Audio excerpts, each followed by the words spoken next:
Well, first of all, it's going to get 46%. You got 46% of the president, it's getting 46% of the congressional vote. But the truth of the matter is, Trump didn't very much run on the economy. He was running on the caravan. He was running a lot on immigration. So there's a good point here, and the Republicans have a lot of power, and they've had consecutive years, where consecutive elections where they've gotten 46%. So it's an interesting point, and it'll carry forward. But I think the real question my phone is ringing tonight, and people are saying, what does this mean for 2020? The wonderful thing about political people is when one election is over, they start looking toward the next one. And I think that's going to be an interesting question that people are going to be asking. It's kind of weird that we're sitting here with all these undecided races, and my phone is saying, well, what does this mean for 2020? And I'm not real sure, but I'll be thinking about it a lot and talking about it tomorrow, I'm sure. Well, I'd love you to answer that question, because of this mixed result tonight, who is the star that emerges? You know, people, when the sun comes up tomorrow, we're going to be arguing Beto O'Rourke, like it or not, uphill battle or not, he lost a Senate race tonight. Oh, right. Well, it was amazing, but you know, you want to win. And the problem is the way that the House is, it's very difficult to win. But I think a big issue for Democrats is going to be winnability. I think if you went to a Democrat and says, I got a candidate you agree with 90% of the time and has a 52% chance to win, or a candidate you agree with 80% of the time that has a 53, a lot of them will say, give me the person with 53. I'm sick of losing elections. And I think that's going to come up to the forefront of when Democrats make their selection in 2020 as to who they pick, because I don't think they're going to be interested in picking the purest person, but I think they're going to be interested in picking a Democrat that can articulate the party's principles and have a chance to win the presidency in 2020. I think that's going to be a big issue in my political party. James, do you think the guy who votes or the woman who votes in Iowa in the caucuses or in New Hampshire or South Carolina or Nevada or California, do they know what a winner in November looks like? You know, you'd be surprised. People know what talent is. People knew what Bill Clinton looked like. To some extent, they learned what Barack Obama looked like. And if you can move an audience, what Beto Cruz did. I mean, skill matters in this business. I think Beto showed that. He had enormous skill. He carried, by the way, two House seats with him. I mean, that Dallas seat and that Houston seat is you know, very much owed to Beto O'Rourke and what he accomplished. So I do think it does, but I think people are looking for somebody talented, somebody that can articulate what the party stands for, and that can go out and take the message, and not just in Democratic areas, but cut some of the margins. When I looked at some of these results, in these red counties in Georgia, Florida, places like that, I mean, they were huge. The margins were huge, and we've got to be able to cut into these margins in places like that, in these red counties, if we're going to, you know, really win elections. And I think Sarge is right. 9 points. You know, I don't know where it ends up, but that's about where the polling was. There's going to be a lot of talk about polling this and polling that. I think the public average was about 8.5. So it wasn't a terrible night for polling. I expected maybe worse because of the increased turnout, but the pollsters had a pretty good night tonight.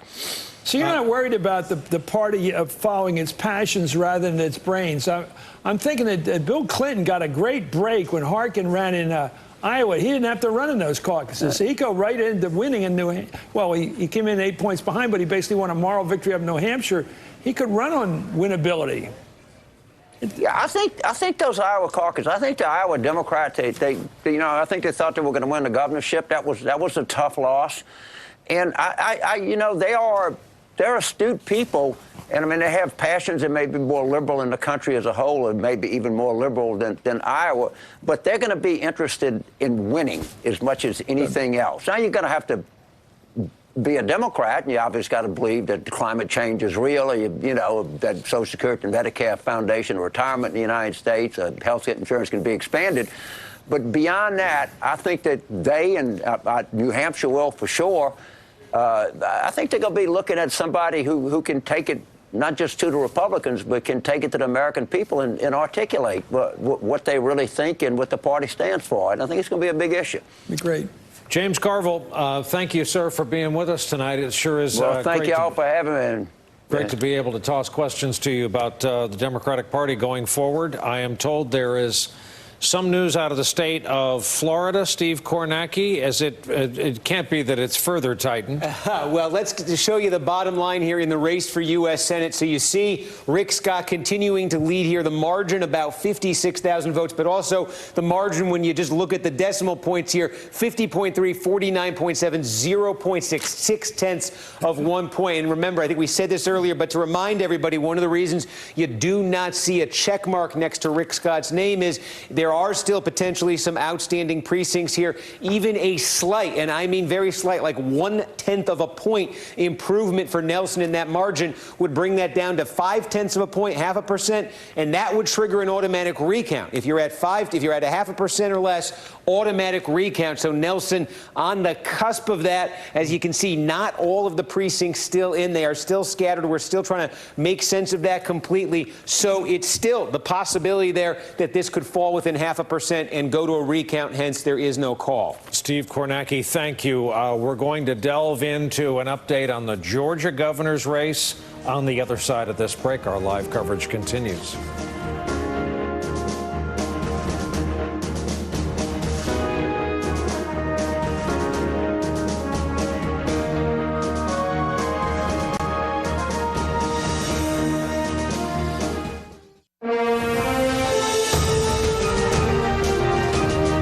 We are back 1:21 Eastern Time, and trust me when I say that 30 Rock during election night in the red, white, and blue up the side of the building is so iconic. It's visible throughout New York City, and it is a beautiful sight to behold in person. But that is the race that has our attention right now. We promised you an update on the Georgia governor's race. Please note the wording in the yellow box, too early to call. You know what time polls close tonight in Georgia. We are lucky to have Katie Turk covering this race. She is in Atlanta for us. Katie, what do you have?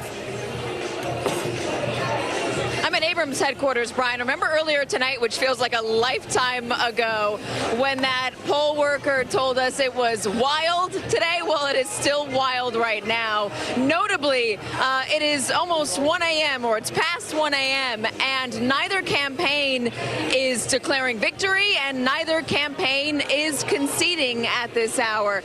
Stacey Abrams is going to take the stage here regardless, and in about 10 minutes, she's expected to update the supporters here to tell them that she's not going to make an announcement tonight. What they're looking at right now is still some open votes in DeKalb County. They haven't counted all of those yet, but they're also focusing on absentee ballots and provisional ballots. There are some counties that say that those will be counted in a couple hours tonight. Others say they won't be counted until tomorrow morning. 20,000 absentee ballots in Gwinnett County, 25 to 26,000 in Cobb County, and that doesn't even count the thousands of provisional ballots. Again, guys, this race is too tight to call right now. It could go one way or the other. It's all going to come down to race and turnout. Who has a bigger, obviously, turnout than the other? But it might not be clear until tomorrow morning. And again, there could be a runoff. And if there is a runoff, if neither candidate gets 50 plus 1, then we're not going to see a result here in this state until December 4th. So hang tight. Georgia is still in everyone's mind. Will be tomorrow morning as well. And that's all the jokes I have for this evening. I mean, watching Katie report on that, watching Steve Kornacki report on that. I've been watching the Atlanta Journal-Constitution update their politics blog on this all night, talking about planning on counting the absentee votes in Gwinnett in the morning and all of this stuff. It's just, who knows when we're going to get the final result there. It's turned out to be interesting for all sorts of ways we did not expect. I want to give you guys an update on some things that we've been watching in terms of ballot races. We talked earlier, just before we got the first results out of Florida, that the Amendment 4 in Florida passed. And what that means is that more than 1 million people who've been disenfranchised in Florida because of felony convictions, they will have their voting rights restored. That's a huge deal in Florida. We also saw 2 states raise. Is it weird that that passed and the races are so tight? I mean, I think that Democrats were pursuing that because they like it as a policy, but they also thought it would be a good turnout, a good vector for turnout. So, I mean, maybe it got those races closer than they otherwise would have been. A lot of Republicans voted for it, you could tell. Yeah, right. A lot of Republicans thought it was a good idea. Yeah. They must have.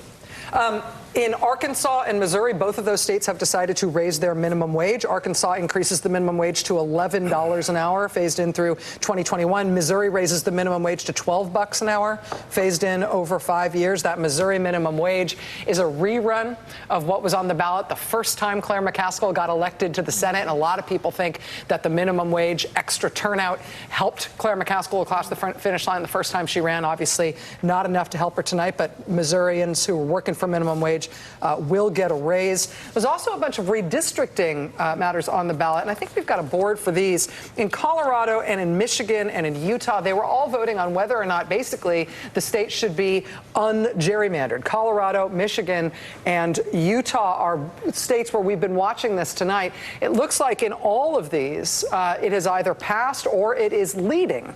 And so we've been talking about the sort of structural advantage that Republicans have in terms of gerrymandered congressional districts. Well, in Colorado, in Michigan, and it may be ultimately even in Utah, that redistricting will now be done in a nonpartisan way. It's to ungerrymander, untilt the playing field. Imagine that. How are we going to survive? Good government, I know, in real life.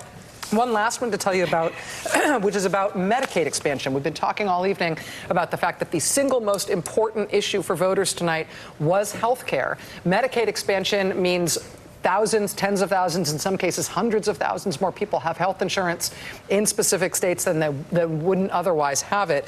Tonight, Medicaid expansion has been on the ballot in Idaho and in Nebraska and in Utah. In all three of those red states, Medicaid expansion is leading. So Americans may be willing to vote for Republicans who are against Medicaid expansion, but when they get to vote on Medicaid expansion directly, they vote for it, even in the reddest states in the country. Let's go out to a big red place, way up north, the state of Montana. Steve Kornacki has that concerned look on his face. Jon Tester may be a lot of unique things in the U.S. Senate. He's certainly the only flat top. He may be the only senator without a complete set of digits, and he may be the only working farmer in the Senate. But is he going to return to the U.S. Senate, Steve? He is also very endangered at this minute. We were looking at some of those early returns there in Montana, looking at some of those key counties and saying Tester was looking good relative to how he fared in 2012. I'm saying those sort of rural areas there that went hard for Trump surged even harder, I should say, towards Trump. Tester not reaching his 2012 levels there, and you can see now he's fallen 3,000 votes behind statewide. That said, there are some places left here. Glacier, no votes out of there yet. So that will be, we assume, a Democratic area where Tester can get vote. Roosevelt, there's a Native American reservation there, typically very Democratic in terms of the voting there. We are still waiting. Bozeman is right here. Still got a lot of vote to come from there. So some big sort of, also Blaine right here. This should be Democratic. So these are 4 counties where the expectation is, and you can see it's 3,600 votes. The expectation is Tester is going to be able to make up a lot of that, but still the vote coming in, especially from those rural areas, so heavily for Rosendale coming from different places. Tester is in trouble here right now. And the other one, quickly, just to update you, because we've been saying all night what's going on in the Wisconsin governor's race. Tony Evers leads this thing by 1,811 votes right now. Why has it gotten closer? We said wait till Brown County, Green Bay finally reports all of its votes. It has. It brought Walker that much closer. There's still a scattering. This is as of about 5 minutes ago. It may be dated. I added up the outstanding precincts that are left, and there were 89 outstanding precincts in counties where Walker is now leading, and there were 62 outstanding precincts in counties where Evers is now leading. Now, you don't know which individual precinct that is. Maybe it's a Republican precinct in a Democratic county, but just give you a sense of the distribution of that vote. And, of course, the big wild card we're waiting for in all of this, we were told, and we're waiting to see about what happens here, 45,000 uncounted absentee ballots from Milwaukee County due to be counted, we were told, sometime around now, sometime this hour, waiting for more clarification on that. Right now, 2,000 vote lead for Evers. Walker would need to make up a lot of it in those outlying precincts I was talking about if what we're hearing from Milwaukee is what it sounds like. And in terms of those Milwaukee votes, that sounds like a lot of votes, Steve. If there are, in fact, that many votes in Milwaukee remain to be counted, and now is around the time they're going to start, how long would it take to count those? Yeah, and that's why I said we were told within, and this is sort of a vague guide guidance we're getting here. I am imagining a scene of some confusion and chaos, but we were told an hour. We begin counting and get through them pretty quickly. Wow. But again, that might be a very general guidance. I remember being here in March for a special election in Pennsylvania and being told, hey, yeah, we're going to count those by 11:30. And at 5:15 in the morning, I was still waiting. Oh, promises, promises, Steve Kornacki. I'll have what he's having. Another quick break for us. We're back with more returns just on the other side.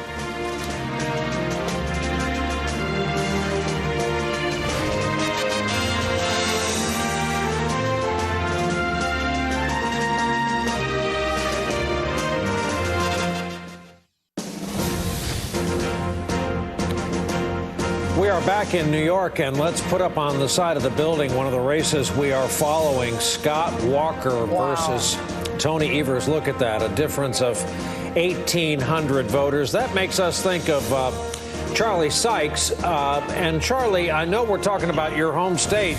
What is taking so long out there?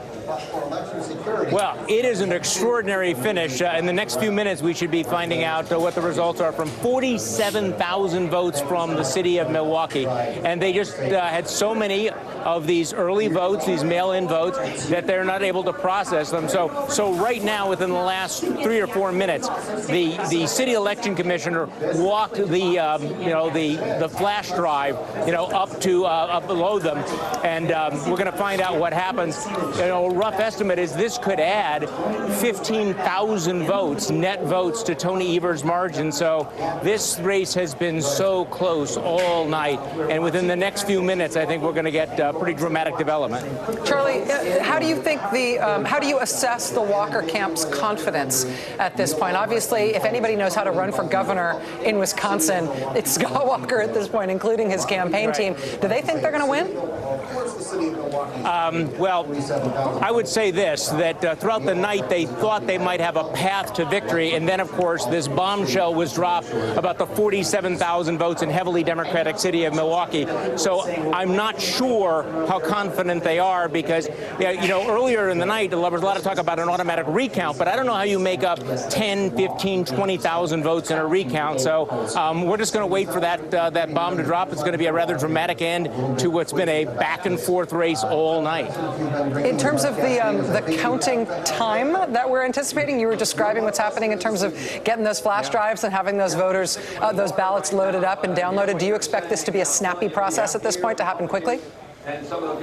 Yeah, I think we're going to find out in the next few minutes. Wow. Really, it's going to be, almost any moment now. So, it's just a matter of time. Local news is actually tracking the election officials walking the flash drive into the office where they're going to upload it to the Milwaukee County database. Wow. I love this part. Yeah, maybe too much excitement than they banked on, especially coming off terrible loss for the Packers. Sorry about that, Charlie. Well, it was still sad. Angus King in the great state of Maine, the independent who caucuses with the Democrats, is going back to the Senate. Nicole, Maine is an interesting situation. You've got King and you've got a senator who went through the ringer on Kavanaugh. Susan Collins really, it was an interesting journey for fans of Susan Collins. Yeah, I mean, listen, we haven't talked about Kavanaugh that much tonight, the Kavanaugh effect. I mean, I think that it was a big deal where people were casting their votes, I think. Yeah, and I think we also have, here we have Stacey Abrams. Oh, we have Stacey Abrams in Atlanta. Thank you so much. Love you too. When you chose me as your Democratic nominee, I made you a vow. In our Georgia, no one would be unseen, no one is unheard, and no one is uninspired. But we know a vow takes effort. It takes commitment to hold truth. Reaching out, reaching across is hard work. But as I told you then, hard work is in our bones. And we have proven this every single day, Georgia, with doors knocked, with calls made, with miles traveled, with prayers prayed to the highest heavens. And tonight we have closed the gap between yesterday and tomorrow.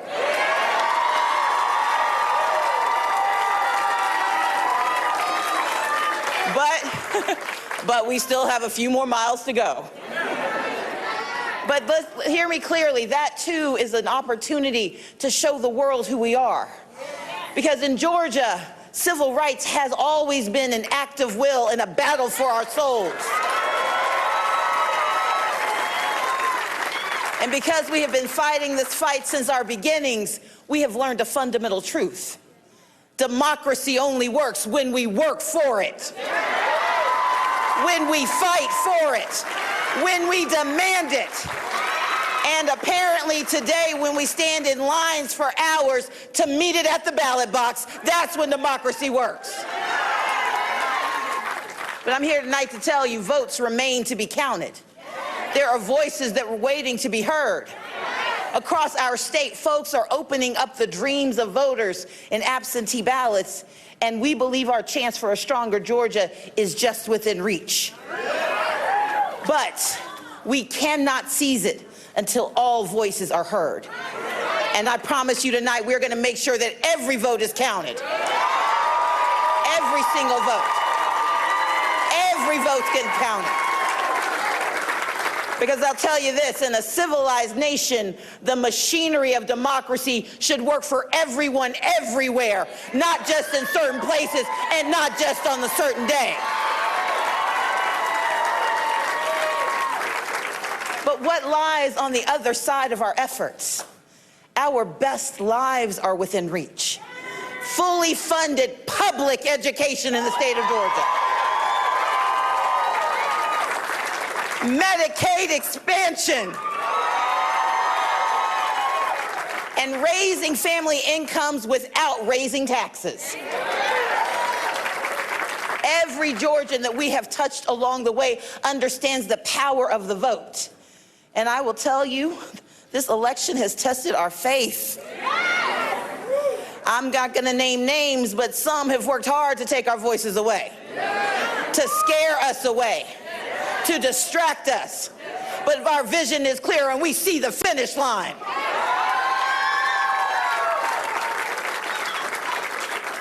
You have inspired me every single day of this campaign.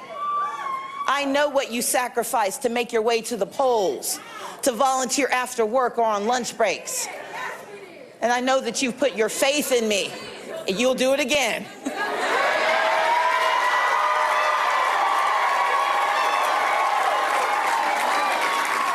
Georgia, you put your faith in me, but I want you to know tonight, the feeling is mutual.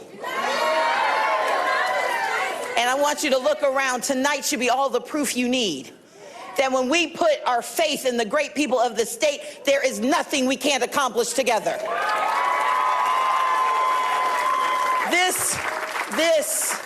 This fundamental truth is why we fight on, because Georgia still has a decision to make. A decision between division and trickery, or a leadership that defends your rights, your kids, your career, your community, and your right to vote in America. That's what's on the ballot. Now, to all of Georgia's voters, including the 1.2 million who haven't shown up before, welcome aboard.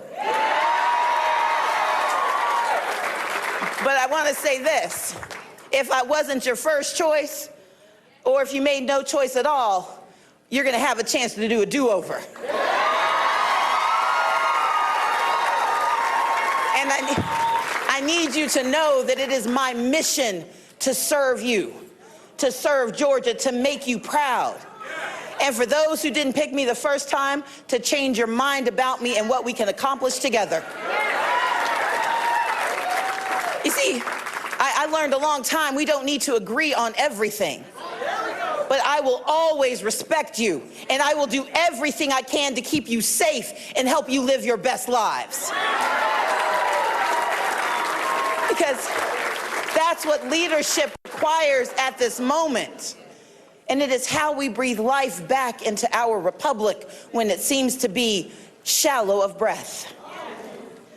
And to everyone who has already poured your precious time and energy and hard-earned dollars and your love into this campaign, I say thank you.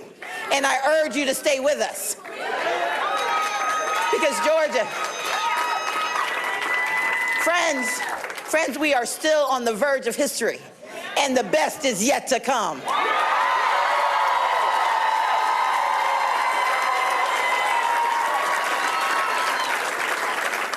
Because this is not about me. It's about us. It's about our voices. Say our voices. It's about our votes. Say our votes. It's about our time. Say our time. Our voices. Our votes. Our time. Because we are Georgia. Say it with me. We are Georgia. We are Georgia. Say it with me. Say we are Georgia. We are Georgia. We are Georgia. So let's get it done. Thank you so much. Neither a victory nor a concession speech, but Definitely rousing. not a concession speech. It was rousing. Stacey Abrams is forgive me, a damn good candidate. And what's going to happen in Georgia at this point seems, I mean, the numbers say what they say. You got to clear 50% in order to avoid a runoff. We've got votes yet to be counted. The Atlanta Journal-Constitution is talking about votes from Gwinnett County by the thousands needing to be counted. I mean, that speech from her was nothing near a concession. Yep, that was very, not a very concession. pointed attack on efforts to deprive people of the right to vote. I mean, she didn't mince words. She hasn't all along. There was a last-minute attempt by her opponent to smear her and accuse her or her allies, the Democrats in the state, of hacking the election. But because other people alerted his office to the fact that there were problems in the voter registration that he's system in charge of. That he's in charge of, and so he decided by saying to transfer that to her. Yeah. From when she was talking about a do-over, I assume she's talking about a runoff. Yeah. I mean, getting to a runoff and indicating that she seems to think there are enough of her votes out there that could send it to a runoff. Put him which under is a possibility. 50%. Yeah, absolutely. We just saw a graphic from Montana where there is some news. Number one, Montana, while a large place, and the president remarked recently at how big the sky is, has one congressional district. Congressman Gianforte is going back to Congress, but here is the race that we have been concentrating on. John Tester, Steve Kornacki. Mr. Tester just got a little more air in his lungs. Yeah, this has been the most fascinating one to watch, right up there with Wisconsin. I'm not sure which one is more suspenseful. So just before you came over to me, Tester cut Rosendale's lead in half. He cut it in half because finally we got vote in Glacier County. Now about half of it in there, and you can see this is why I was circling it earlier. We expected a giant Tester win here. Still about half to come, so Tester can get more margin out of Glacier County to cut into that Rosendale statewide lead, which stands there at about 1,800 votes right now. Also, if you look down in Bozeman, still the Bozeman area, Tester expected to get more vote out of there. Great Falls area, Tester expected to get more vote out of there. We said Roosevelt County, Indian Reservation, expecting Tester to get more vote out of there. Blaine as well. Those are the places left on the map where Tester can still make up gains. If you just put all those together, that would certainly put him ahead of Rosendale. But then, of course, the question is, right here in particular, try to get that to work. Oh, my goodness, it won't work. Come on. Maybe if I do it 20 more times, it'll work. No, it's not going to work. So there's two more counties here. There's two more counties here that we expect Rosendale to win by significant margins, and a couple rural ones, too, where he's maybe going to get a margin of a couple hundred votes. So, wow. I mean, we'll know when they're all in. But Tester, he's down 1,800 right now. He certainly has places on this map where he can win this race. Hey, Steve, going back to your original board tonight, you were talking about the targeted races. It looks like the periodic table of elements. We were waiting for a long column of California congressional districts to come in. Can you show us how that board has shaped up over the course of tonight? Yeah, and this is how the board shaped up. It's frozen in place. So as I try to press House, it wants us. It's like that Ouija board. It wants us to see Montana. So no, even without the board, can I ask you about Nevada? Is there anything we can do with the frozen board? Absolutely. So now we took hours after poll closing in Nevada to start to get the results. The initial results that come in Nevada, they're the early vote, the mail-in vote, and Washoe County, okay, Reno, second largest county in the state. This is what saved Dean Heller when he was initially elected in 2012. He initially was elected in 2012 by 1 point statewide because he won double digits in Washoe County. That early mail-in vote is now reported in a double-digit lead for Jackie Rosen, the Democrat. So you've got that, and apparently there is no, I try to show you, no vote out of the Las Vegas area yet, though obviously expected to go Rosen's way down there. So that is probably a good early sign for the Democrats in Nevada. That state would be a pickup for them on the Senate side if Rosen pulls it off. Wow. And Steve, are we allowed to ask you right now about Arizona Senate or no? Yeah, the last, I'm going to take one Hail Mary pass, and it falls incomplete in the end zone. Well, in Arizona, what we had a few minutes ago, the last time I checked in, was McSally had opened up a lead statewide of about 3,500 votes. And the story really seemed to be about Maricopa County. There's still quite a bit of vote to come there. Again, it's almost 2/3 of all the vote that's going to come in statewide. Where exactly in Maricopa that the outstanding vote is from, I'm not sure. But if that is more McSally or more Cinema, I think that's going to make the difference out there. All right. Hey, I have a question for Chris Matthews. Earlier tonight, you were talking about the Democrats may be stitching a new area of the country together, and you were talking about how it comes through your home state of Pennsylvania. Explain. Well, the country's becoming, in our lifetimes, much more balkanized. I mean, you bunch. If you look at these red states, they behave a different way than people in the East, what the West Coast behaves. And people become more like the people around them. People are other-directed. We always like this sort of conceit we're all inner-directed. We're not. We're social beings. And we live in this Washington, where I'm usually at in Washington or New York.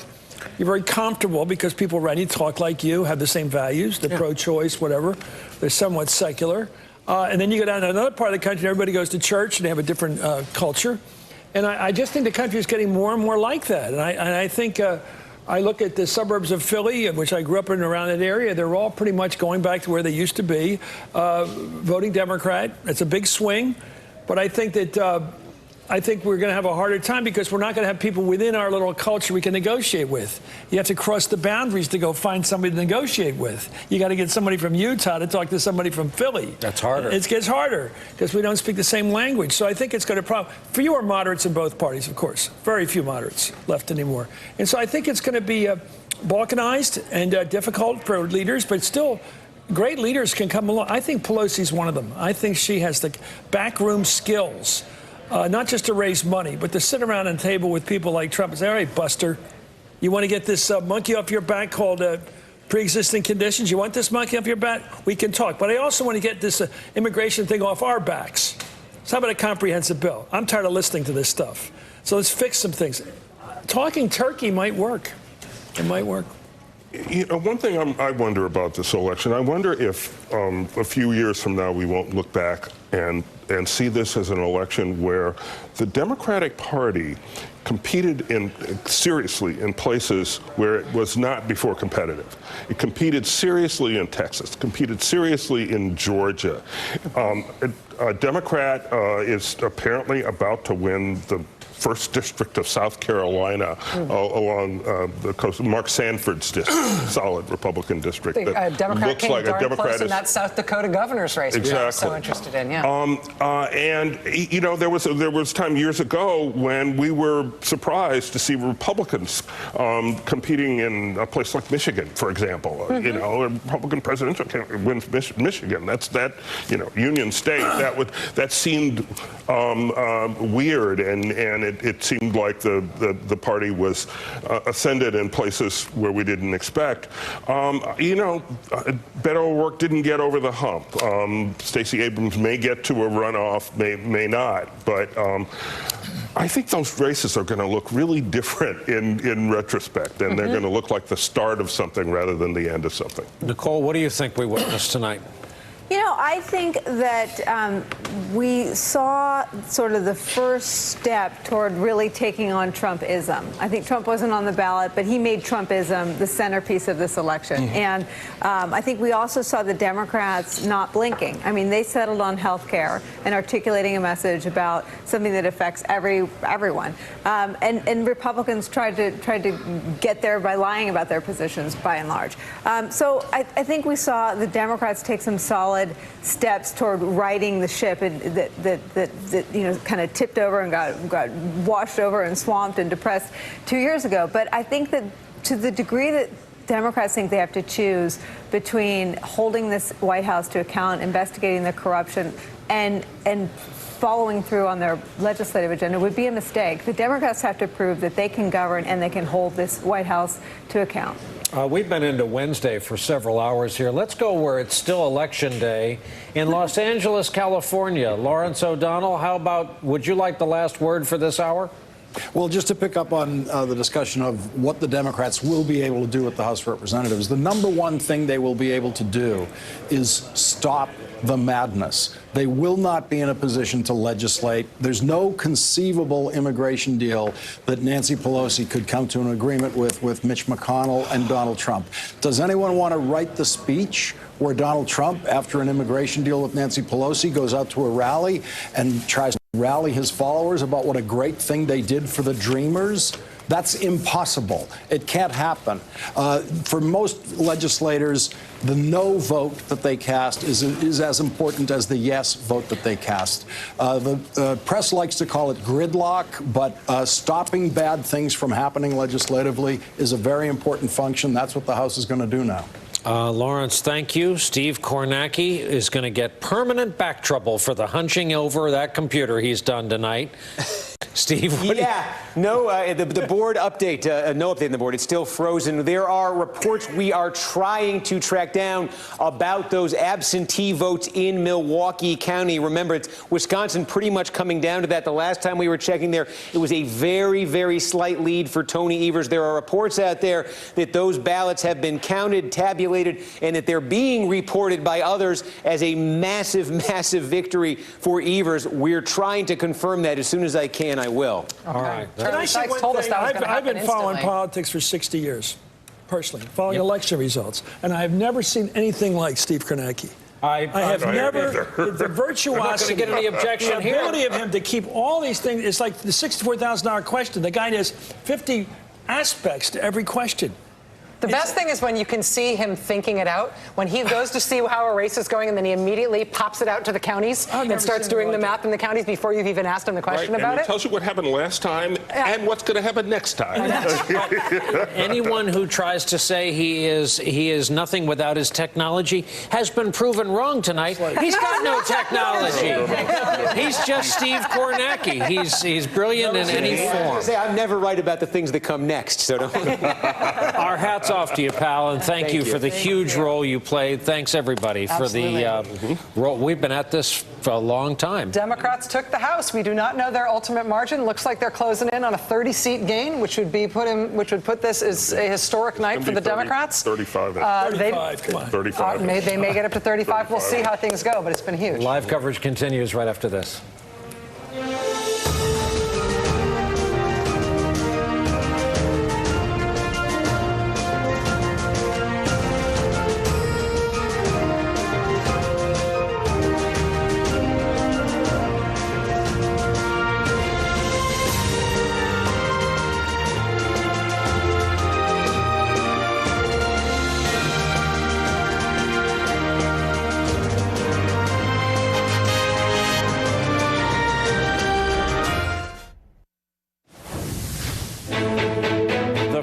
Polls have closed moments ago. I just got the eye from Steve Kornacki across the room at the board. What do you have? Some things are going to start happening fast here. We do have our first flip of the night. There are 25 total Clinton-held Republican seats, and so far Democrats are flipping them. Sherrod Brown is projected to hold on to his seat in Ohio. We carry a state that Donald Trump won by almost double digits. Marsha Blackburn, the United States Senate. Carlos Curbelo fighting for his political life right now.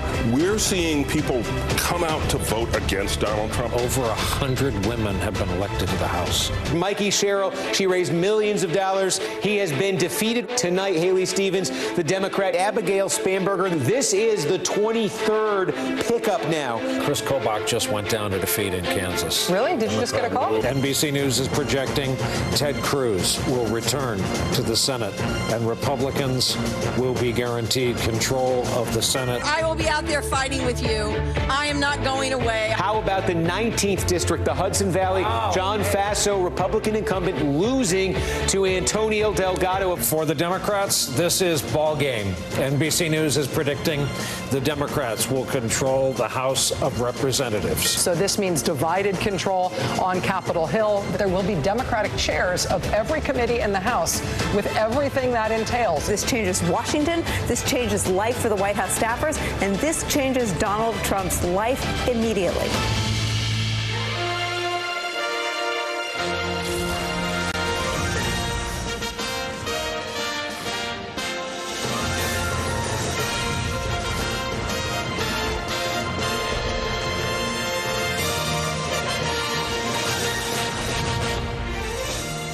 It is 2 a.m. here on the East Coast, 11 p.m. for our viewers out west. I'm Willie Geist, and we are wide awake with plenty still to decide on this historic night, with a great new group put together to break down how it happened and what it all means.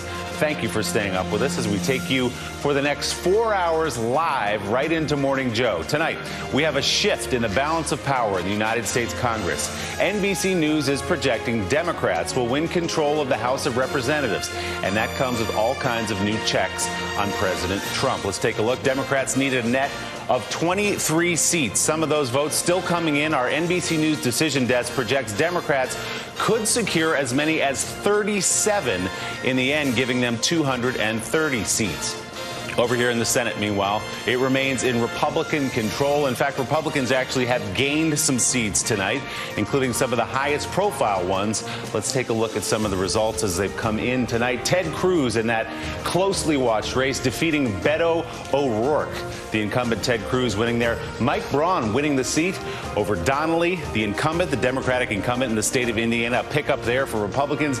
Kevin Kramer taking North Dakota, the Republican there as expected over Heidi Heitkamp, the Democratic incumbent. Marsha Blackburn winning a little bit easier maybe than some people expected over Phil Bredesen, the Democratic former governor of that state. Joe Manchin in a state that President Trump won by more than 40 points, holding on to his seat in the United States Senate there. Josh Hawley, meanwhile, has upended and defeated Claire McCaskill. The incumbent, the Democrat there in the state of Missouri, has lost her race. Right now, some of the races still too close to call, even at this late hour. In the state of Arizona, another of the closely watched races, Republican Martha McSally standing at 49.4 with a small lead there over Kirsten Sinema. In Nevada, the incumbent, Republican Dean Heller, up on Jackie Rosen again, though, with only 23% in. Still too close to call. And in the state of Florida, we're watching a governor's race and a Senate race where the incumbent Bill Nelson still too close to call, but trailing Governor Rick Scott. And in Montana, another tight one, John Tester, the Democratic incumbent, behind for now with 71% of the vote in to Rosendale. Let's go for an update now on some of the governor's races in two battleground states. This is the one a lot of people were watching and talking about. Republican Ron DeSantis has won in the state of Florida, defeating Andrew Gillum, viewed by many as a rising star in the Democratic Party. Andrew Gillum conceding a short time ago. And in the state of Georgia, Brian Kemp, the Republican Attorney General in that state, still too close to call, we're calling it, leading Stacey Abrams. There's still some vote out in several counties around the state, around the city of Atlanta, that could make up the difference. We'll keep a close eye on that. Let's bring in Steve Kornacki. Steve, you and I spoke at this board at 6 o'clock this morning on Morning Joe. I'm not sure you've left your post since then. How are you holding up, first and foremost? I saw you walk in. I said, holy cow, it's 2 a.m. I thought it was like 10:30 still. You've been here for almost a full 24 hours. It's a new day, yeah. What are you looking at 2 o'clock in the morning? Well, this is the thing. On an election night like this, the suspense has never been more intense. Look at this. Wisconsin governor's race right now. Tony Evers, the Democrat, his lead, while you were going through that introduction right there, his lead actually climbed now by about 5,800 votes over Scott Walker. But the big piece of suspense here has everything to do with Milwaukee County, obviously a core Democratic area. We had that report, and we confirmed this much, that officials there said they had 45,000 uncounted absentee ballots that they were going to tabulate, get out to us ASAP. Obviously, the expectation is that they would favor Evers pretty overwhelmingly. There are reports out there that they've been reported that Evers did win them big. We haven't confirmed that, so we're trying to track that down. But if that's true, if anything like that is true, that would be a gain here for Evers of a plurality of something like, 15,000 votes, and obviously already leading. That would put him in a terrific position. So that's the biggest outstanding story on the governor's side. Also, there is Georgia, where you heard Stacey Abrams a little while ago not conceding. If Kemp's total does somehow fall under 50%, it does go to a runoff. Our decision desk is not calling this yet, and there are some outstanding precincts, but we do think, we suspect that is, that Kemp will finish over 50% here when all is said and done. Still out, Steve, doesn't look like it can make up the difference for Stacey Abrams. That's right, because they're the two right now, the precincts that are out there right now, actually, this is a majority black county, and Stacey Abrams doing very well here. It's a very small county, so there are precincts there. There are precincts in Gwinnett County, bigger, not many precincts. Unlikely even those precincts could bring a statewide total down by a point. Of course, there are some provisional absentee, that sort of thing, but even with that, the expectation here, again, from our decision desk, they're not projecting it, but they think Kemp is going to finish over 50%. And again, Stacey Abrams not yet conceding there. What else are you looking at, Steve? So, yeah, on the Senate side, we got a couple barn burners right now out west. Let's start in Montana. Look at this one. And I'm getting my own update here because it's changed since the last time I looked at it. John Tester in serious trouble right now, 3,300 votes behind Matt Rosendale. Now, the good news for Tester, if you're polling for him here, here's what you're looking at. Take a look. This is Bozeman, the Bozeman area, still only about half the vote, a little more than half the vote counted. Tester is going to gain some ground there as it's all voted, as it all comes in. I'm looking around Great Falls here, a lot to come in there as well. That'll help Tester. Blaine County, we expect, will help Tester when that comes in small, but, that could be 750, 800 vote plurality. Roosevelt County, big Indian reservation out there, usually, 2-to-1 Democratic, that kind of thing. So you got some sort of core big Democratic areas. I think Glacier might even, we still got vote to come in Glacier. So when you're dealing with a statewide deficit, about 3,300 votes, Tester could overcome it. There are some rural Republican areas too, but wow, Tester fighting for his life right now. The other Senate stories very quickly in Arizona. The vote continues to come in now slowly. Martha McSally, though, opening up a 15,000 vote lead. Maricopa County is almost the whole story here. It's like 2/3 of the state population-wise. Sinema leading here, but does she need to open up a bigger lead in Maricopa County to get the lead statewide? That seems to be the story. And finally, in Nevada, where, the lines were so long tonight, it took them hours to actually close the polls and start things off. But this was the biggest piece of news. Actually, I'm going to stop, Willie, because I was just told that Milwaukee County has reported. We just said that. Wow, look at that. Remember what we were looking at a minute ago there? It was a couple thousand votes. Milwaukee County put that uncounted absentee. They just reported it out. Tony Evers, you can see he expands there. Statewide, Tony Evers now leads by 37,000 votes. And I can tell you, there are some outstanding precincts. They don't add up to 37,000 votes. I was going to ask you, is there enough vote out for Scott Walker, or is he cooked? No, the question here, then, we have to look into this, that 48.3, 40, we're over. I'm looking for recount provisions here. You're at 1.4% statewide. Right. This is a major development. This was not on anybody's radar until about 2 hours ago. We suddenly heard that. I said, that's got to be wrong. Can you repeat it to me? They told me it's true, and that looks like that is likely to make the difference in this race. Wow, Scott Walker, who's survived time and time again in the state of Wisconsin, maybe not this time. Steve, hang tight. We'll let you power chug a couple more Diet Cokes. Thank you. For now, though, we want to go to the state of Arizona, right, guys? We want to go back to that race there. That's where we find Vaughn Hilliard in an airtight race. Vaughn, what's it looking like on the ground? Willie, we've got about 15,000 votes separating Martha McSally from Kyrsten Sinema. But when you look at this race, there's still 1 million votes that have yet to be counted. That's about 40% of the electorate. The issue is, over the next 24 hours, we expect the results for about 700,000 of those votes to come out. But we won't know the results of about 300,000 of those ballots until starting closer to Thursday night. So these margins, if they continue to tighten, and it's interesting, it can only make you smile. I've been on the phone for about the last hour with both camps here, and the exact quote from the McSally camp was, "We are very optimistic," and the exact quote from the Sinema camp is, quote, "very confident," because we're going through those numbers, and it's really kind of parsing, you know, what is which side had the advantage in the turnout today versus the early ballots that have yet to be counted from Friday through Monday, and both camps are very confident that they are going to be the ones, but the reality is that it's going to be all likely that it'll be several days until we actually get those final results. Willie? And we know you'll be standing by for them. Vaughn Hilliard, thanks so much. We'll check back in with you. Now, despite the hour of the night, we somehow have assembled an A-plus crew to roll with us over the next 4 hours. I'm joined by MSNBC political analyst Elise Jordan. Elise is co-host of the Words Matter podcast and a contributor to Time magazine. She's also a veteran of the George W. Bush White House and the State Department. Also, contributing editor for Bustle, Alicia Menendez. Alicia is also a co-host of Amanpour and Company on PBS and the co-creator of the Latina to Latina podcast. And in the interest of disclosure, the daughter of one of tonight's winners in the United States Senate. We've also got along for the ride MSNBC political analyst Eddie Glaude Jr. Eddie is a professor at Princeton University and the chairman of the Center for African American Studies there.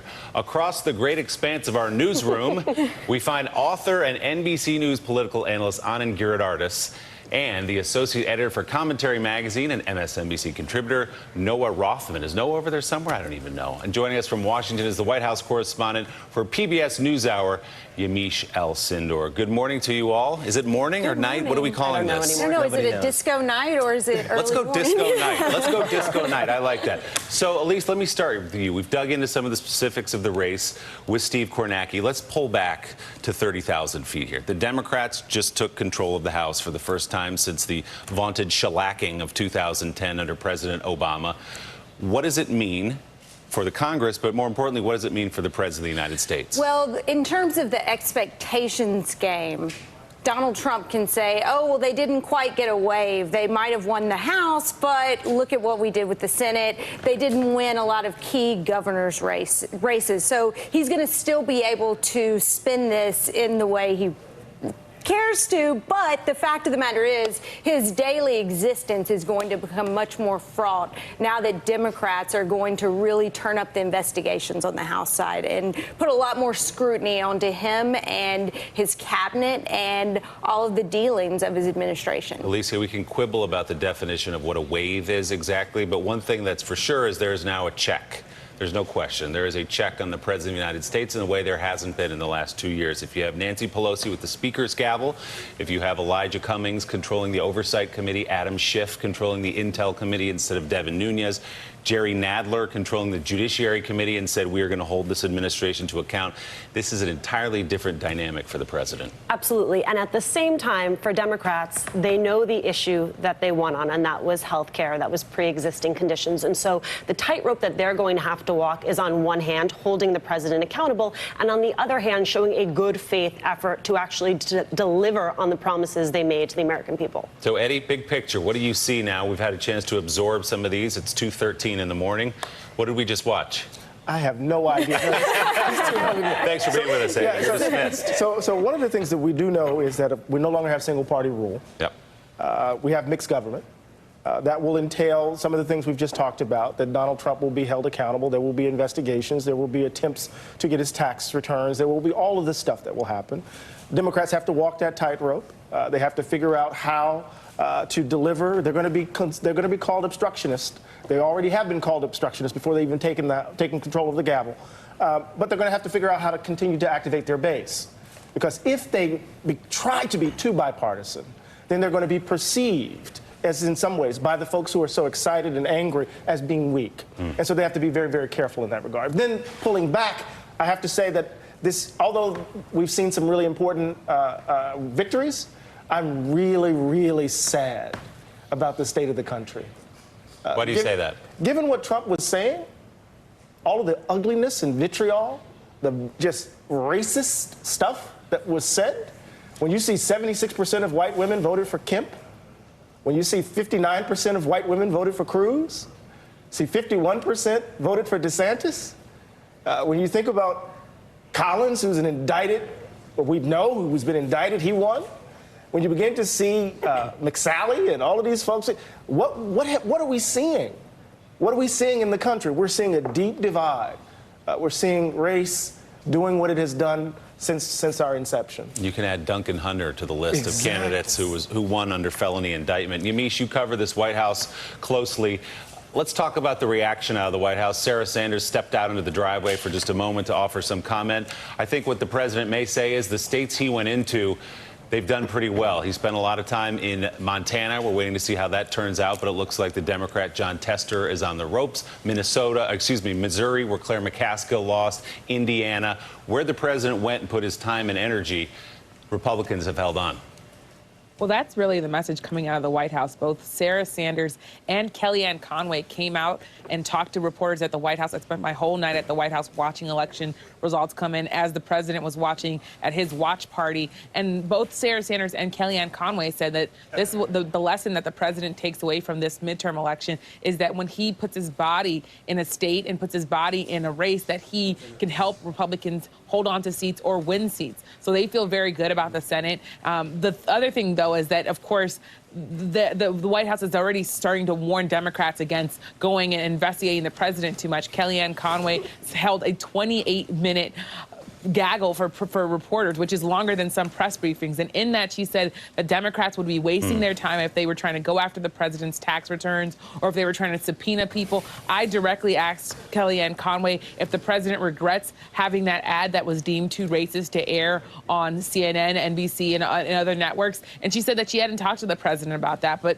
what we know is that the president really doubled down on this idea of fear and immigrants. And the White House is feeling pretty good about that message and where it got and how it got Republicans these seats and you in the Senate. mentioned the president regrets. I'm reminded of that quote of his a couple of weeks ago where he said, "I have no regrets. It all worked out quite well." I'm sure that's how he's feeling about some of these races tonight. We're going to pick up on this conversation, but first let's go over to the big board with Steve Kornacki. Steve, what are you looking at? Yeah, Montana, just going to keep you posted because really coming down to the wire here. So you see Tester does draw a little bit closer now. That is a 1,660 vote gap he's facing right there. The reason he drew closer, we said Roosevelt County, we expected to go pretty big for Tester. It's all in now. Tester picking up 605 votes out of the plurality out of there. That is the good news for Tester. The bad news for him is there is still some significant Republican terrain left to come. Beaverhead County, keep an eye on that one. Fergus County just starting to come in. Both of these, you would expect Rosendale to pad his margin, again, which is just under 2,000 votes. And then for Democrats, what is it? What can you get out of Glacier County? What can you get out of Cascade County, where a lot of the votes already in? What can you get, out of the Bozeman area? And then what can you get out of Blaine? I tell you, I said earlier when the first results came in, you'd rather be Tester than Rosendale. I think it might be the other way around now. Yeah, the president, again, has spent a ton of time in the state of Montana. His son has spent a ton of time in the state of Montana, so they've invested deeply in there. Steve, we'll be back to you in a minute. Let's take a look at the state of Florida, where a lot of Democratic hopes were placed on the candidate there, Andrew Gillum, who was running for governor. There's the Florida Senate race first. Still too close to call, with Governor Rick Scott running against the incumbent Democrat Bill Nelson. We're not ready to call that yet, with 99% of the vote in. Scott with a razor-thin lead. And as I mentioned, Andrew Gillum conceding tonight to Ron DeSantis, the Republican there, who hugged tightly the President of the United States. Ali Vitale is standing by in Naples, Florida for us at Rick Scott's headquarters. Ali, what can you tell us? Well, we may not have been ready to call that Senate race, but Rick Scott basically did in his speech here tonight. He and his campaign manager said it was a big night for them in Florida, and the Bill Nelson campaign is saying that this is not the turnout that they expected or hoped for, and that they'll give a fuller statement tomorrow. But I think the thing that's so striking for me in covering Florida both in 2016 and then now in 2018 is that there seemed in this election cycle to be two ways to go at this election. You could either do what Ron DeSantis did in the governor's race, and you could run in Trump's image. You could be a Trump acolyte. You could stoke kind of racial fears and racial tensions with a lot of those dog whistles that he was doing throughout the general election. Or you could run like Rick Scott, and you could try to distance yourself from the president. You can try to say that you're your own man and run for the kind of centrist, moderate Republican that elected the kind of governors that we've seen here in the past, like Jeb Bush, for example. And clearly, both of those roads converged back in the same place because both Republicans were elected here tonight, despite the fact that polling had showed both Democratic campaigns ahead consistently, Willie. All right, Ali, we'll check back in with you shortly. shortly. We want to keep it in the state of Florida. Joining us now from Miami is the anchor of NBC Nightly News Saturday and Noticias Telemundo, Jose Diaz-Balart. Jose, great to see you tonight, my friend. What's the reaction in South Florida today about the outcome? Well, very surprising. A lot of people really felt that maybe Gillum was going to win this election. Also, the Rick Scott and Nelson race is very interesting. We have to remember that Rick Scott has never lost an election in Florida. This was probably one a lot of people thought he may lose. He worked very hard, and I'd be interested in seeing tonight how the I-4 corridor, where the hundreds of thousands of Puerto Ricans that have transferred and moved to to the state of Florida since Hurricane Maria, how they voted and what percentage voted. But it's a very interesting, I guess it always comes down to Florida being a razor-thin margin for one or another side. But Willie, I got to tell you, the results of this, when you think that the Latino community, there's 29 million, almost 29 million Latinos eligible to vote this time around. The House of Representatives changing hands, I think that there are going to be a lot of expectations that the House of Representatives, come next year will be doing things like dealing with DACA, at least some immigration reform, even if this doesn't get through the Senate. But there has to be something coming out of the House of Representatives that will deal with very pressing issues that the Latino community is concerned with. Jose, stay with me 1 second. I want to hop across the room here to Anand Giridharadas. Anand, we're talking about Florida here. We're talking about the Latino vote. We're talking about two high-profile races there. But take a step back for me, as you do so well, and just talk about what you've seen tonight and what it says about the country. I think tonight was a big night for American liberty, a big night for American decency, a big night for American checks and balances, and a big night for American pluralism. I think it's important to think about what tonight was a referendum on. And I think it was a referendum on racism and on demagogy and on xenophobia, on blood and soil, on sexism, on lies, on the nature of reality, on the abuse of power, on corruption. And I think there are two stories coming out of that referendum. The story number one is, by a somewhat decisive, but in other ways narrow margin, the country rejected those things and rejected President Trump and chose a different direction. But I have to say, resonating with what Eddie talked about earlier, you don't want it to be a squeaker on the questions that I just went through. You don't want a squeaker on racism. You don't want a squeaker on strongman demagogy. You don't want a squeaker on the kind of sexism, institutional sexism we saw litigated in the Kavanaugh hearing. So tonight, I think it's a great set of victories, and there's some historic wins for individual legislators and a lot of these women who ran for office, and a lot of very heartwarming stories. But I think we have to look at the character of our country's soul and the fact that 40 to 45% of us are untroubled by things that would have made our founders, that are making our founders right now turn in their graves. So, Eddie, we're talking about the soul of America here, to quote John Meacham, who will be with us shortly. But tonight was a little bit about the politics of America, too, which is to say Democrats' job tonight was to go out and put a check on the President of the United States. They hoped they might be able to do it in the Senate. That didn't happen. They were pretty sure they were going to do it in the House, and it did. So didn't Democrats do their job by and large tonight? To a certain degree, yes. I mean, I think it's important if we want to talk about the politics. The fact that the Democrats have taken over the House, it matters. It is significant. And it's significant in terms of a check on Donald Trump, a check on the Republican Party generally. But I think we have to keep track of this broader set of considerations because the country stands on the knife's edge. And it evidences itself in our politics. But these moments, what Donald Trump did, the closing argument, the kind of argument he made, and that it worked, should disturb us deeply. If I can offer you and Anand, though, something that might bolster your spirits, there was one group that was very clear, and that was young voters. They maintained their share of the electorate as they have in previous midterms.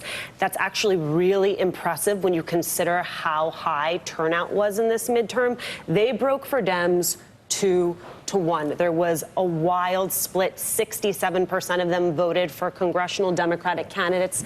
There was a 36-point spread, 3 times what it had been in 2014. So when you look to the future, when you look to the electorate of the future, which is going to be younger and more diverse, they are very clear on where they land in this debate. And by the way, Elise, we saw some of that reflected in the people who were elected today. We had the first and second Muslim women elected to the United States Congress, the first Native American woman elected to Congress, younger, many more women, and much more diverse than it's been. That chamber will look different come January. Well, and look at where these races were.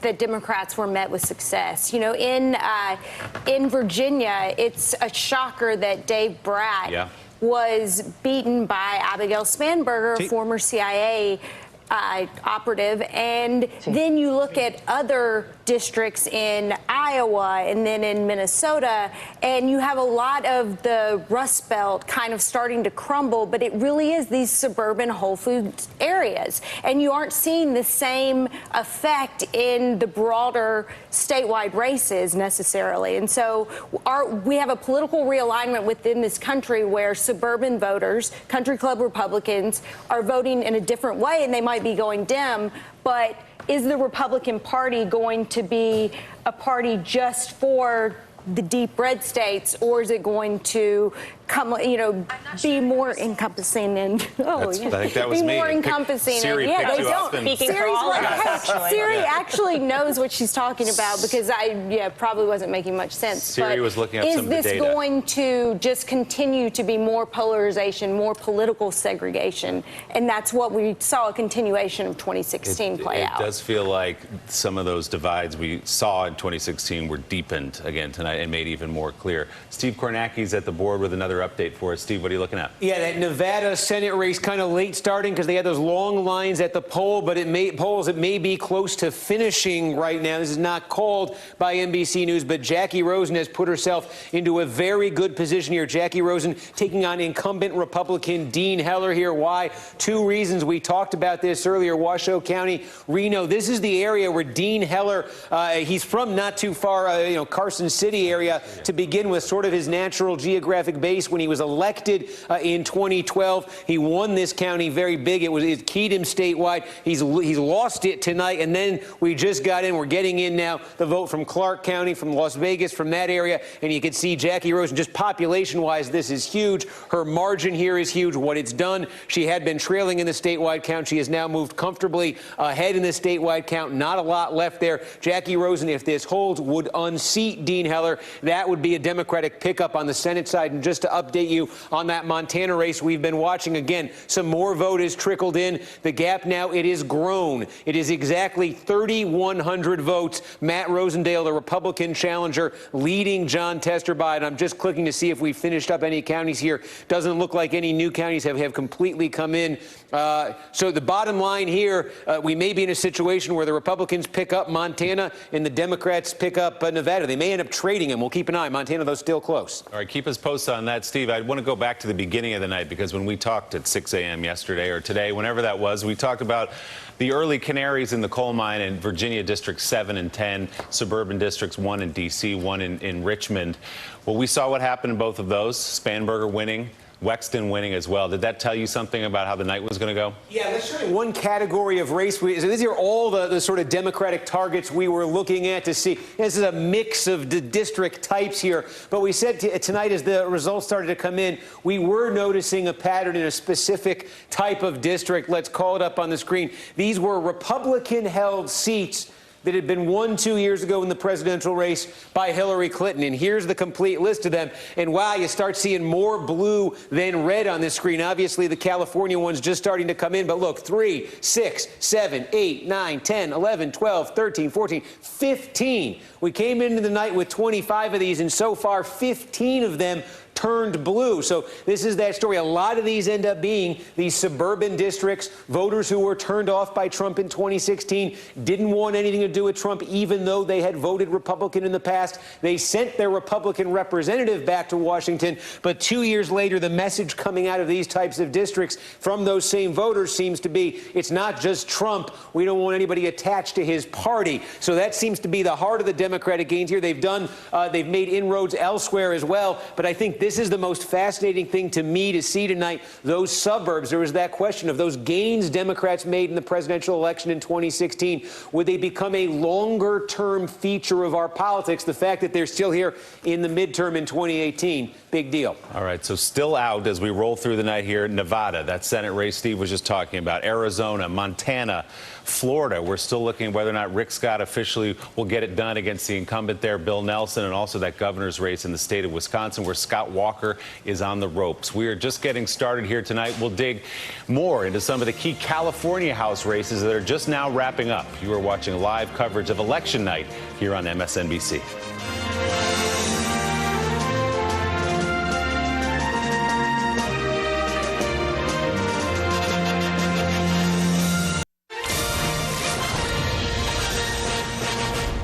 Thank you for sticking with us on this election night. It is 2:34 in the morning here in New York City. We want to welcome some of our NBC affiliates out on the West Coast, where it's 11:34, and we are still tracking some late results out there. I am Willie Geist. We already know Democrats will take control of the House of Representatives. The only question now, by how much? Democrats need a net gain of 23 seats, and as we've been saying, they have surpassed that number. Republicans, meanwhile, will remain in control of the Senate. The margin depends on some races still too close to call, even at this late hour. Let's take a look at some of those races right now. The state of Arizona, Martha McSally and Kyrsten Sinema. Again, a race a lot of people are watching. Immigration right at the center of that debate, and it is too close to call right now. In the state of Nevada, Jackie Rosen, the Democratic challenger, putting it on Dean Heller a little bit right now. Still close to call right now. Rick Scott has a lead on Bill Nelson, the Democratic incumbent. Also too close to call still in the state of Florida. And in Montana, this race that Steve Kornacki has been looking at minute by minute, hitting refresh, where the incumbent John Tester in a Montana brawl for his job with Matt Rosendale, the Republican there. There's the look at the map for governors across the United States at this hour. 20 held by Democrats, 25 by the Republican Party. As you can see, a handful of them still out. Let's bring in Steve Kornacki. Along with him, Dave Wasserman. Dave is the House editor for the Cook Political Report, the two best in the business at the big board for my money. Guys, what are you looking at right now? And there he is. And Dave, also part of our decision desk. So all these calls we've been making in these House races tonight, Dave's had a hand in. And so perfect person to talk about the biggest batch of outstanding races, California.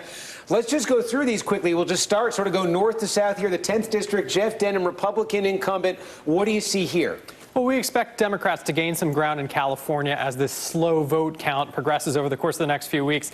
Now, this is obviously a very tight margin, but the historical pattern has been for Democrats to add to their percentage as it goes on. No guarantees, but Democrats look likely to pick up a number of seats in California. Right, so we're talking, it could be a few weeks here before all the votes end up being counted in these. So of these, we got 6 here, 10, 25, 39, 45, 40, 49. Which ones look the most promising right now for Democrats to pick up? Well, the 10th, the 45th is really the only one, and actually the 39th as well, where Republicans have kind of exceeded our priors. Young Kim, an assemblywoman in California 39, has a lead on Gil Cisneros. That's a seat that voted for Hillary Clinton in 2016. So this would be something of a surprise on an otherwise good night for Democrats. Likewise, California 45, Mimi Walters is the Republican incumbent. This is a classic upscale suburban Republican Clinton district in Orange County. And as you can see, she's got about a 7,000 vote lead. Democrats are really hoping that Katie Porter, who's an Elizabeth Warren protege, can make that up over the course of the late counting. We know this is probably less than half of the total votes that have been cast in this district, so there's a long way to go. And this was one of those, too, if I remember right, in that top two primary they have in California in June. Walters did lose a lot of ground in the sort of the late count there. Here's one I think a lot of people are wondering about. Dana Rohrabacher. How much trouble is he in right now? He's in deep trouble. This number looks awfully good for Harley Ruda, the Democrat. Rohrabacher has been chided by Democrats as Putin's favorite congressman. It looks as if Harley Ruda has the edge in this race, given what we know about late counting helping Democrats. All right. Well, Willie, I said, you said we started this morning. We'll finish up by Pearl Harbor Day on California. Okay. We'll be here waiting along with you, guys. Thanks. We'll see you in just a second. The new look House is defined by a flood of women in districts across the country. More than 24 new women from both parties will be taking their seats in the 116th Congress come January. I want to bring back in my panel now, Eddie Glaude, Alicia Menendez, and Elise Jordan. Elise, this has been, if you'll forgive the cliche at this point, the year of the woman, but it actually was tonight the year of the woman. Well, I think more on the dim side, certainly. Yeah. But you look at the women who are winning, and they're a pretty extraordinary class of women. And they've picked good, strong candidates. And then, you go out to California, and there are races where a Republican incumbent like Mimi Walters is having a tough fight. We'll see if she manages to squeeze that one out. But it is a fight with someone from the very progressive wing of the Democratic Party. And so a lot of these fights tonight we've seen play out. It's been Democrats have gotten their grassroots activist choice, but they haven't necessarily fared as well in the actual contest. So this is going to be a good deciding grounds of sorts leading into 2020 as Democrats start to winnow their field of 20 contenders and figure out who can actually win all across the country. I love you, and I appreciate that you apologize for the cliche before you even said it. But if I never hear Year of the Woman, if I never hear Pink Wave, I anticipated that. Thank you so much. I meant to say many women this year won seats in the House of Representatives. But it's hard not to. Yes, that is much better. And I think we're now at the point where we need to start normalizing women leaders. Women run for office. Women run. They lead. And once we start talking about them like we talk about everybody else, it will become increasingly more common. I also want to say it's just important that people were out there and that they ran. Even the women who lost, when you see women running, it becomes real to other women that they too can be candidates. Yeah, we're looking at some of the historic candidates here. Ilhan Omar in Minnesota, District 5 of that state, the first Muslim woman ever to serve in the United States Congress. Leanne Caldwell is an NBC News Capitol Hill reporter. She joins us now from Washington. Leanne, good to see you tonight or this morning. We haven't decided what we're calling it yet. It's one or the other. Hard to tell. What's the reaction on Capitol Hill right now? Nancy Pelosi getting the gavel back. Obviously, Democrats will be chairing all the major committees and have said already tonight that they are prepared now to hold the Trump administration accountable in a way it has not been over the last 2 years. Yeah, Willie, oversight and investigations is definitely going to be the focus.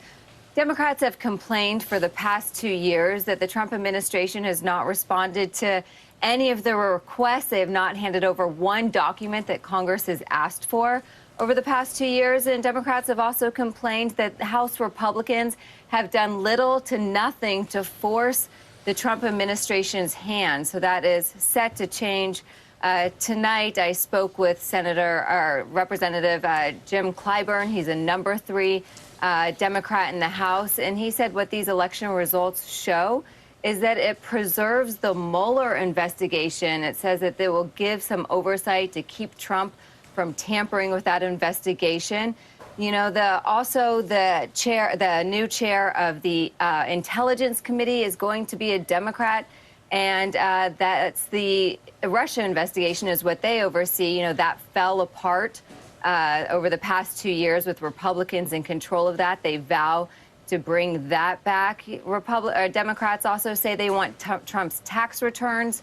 And there's also just a long list of everyday governing that Democrats want oversight of, such as the family separation of the border, putting troops on the border, adding the citizenship question to the census. They have 64 subpoenas that they want answered. And so they have 2 years of all of these things that they want answers on. The question now is if the administration will respond, Willie. All right, yeah, Leanne, you mentioned a new Democrat at top of the Intel Committee, Adam Schiff, already on this network earlier saying he is ready to help protect Bob Mueller and his investigation. When we come back here, the head of the Democratic Governors Association, Jay Inslee, is standing by for us. We'll talk to him about big pickups across the country and a couple of disappointments as well when we continue late night here on MSNBC.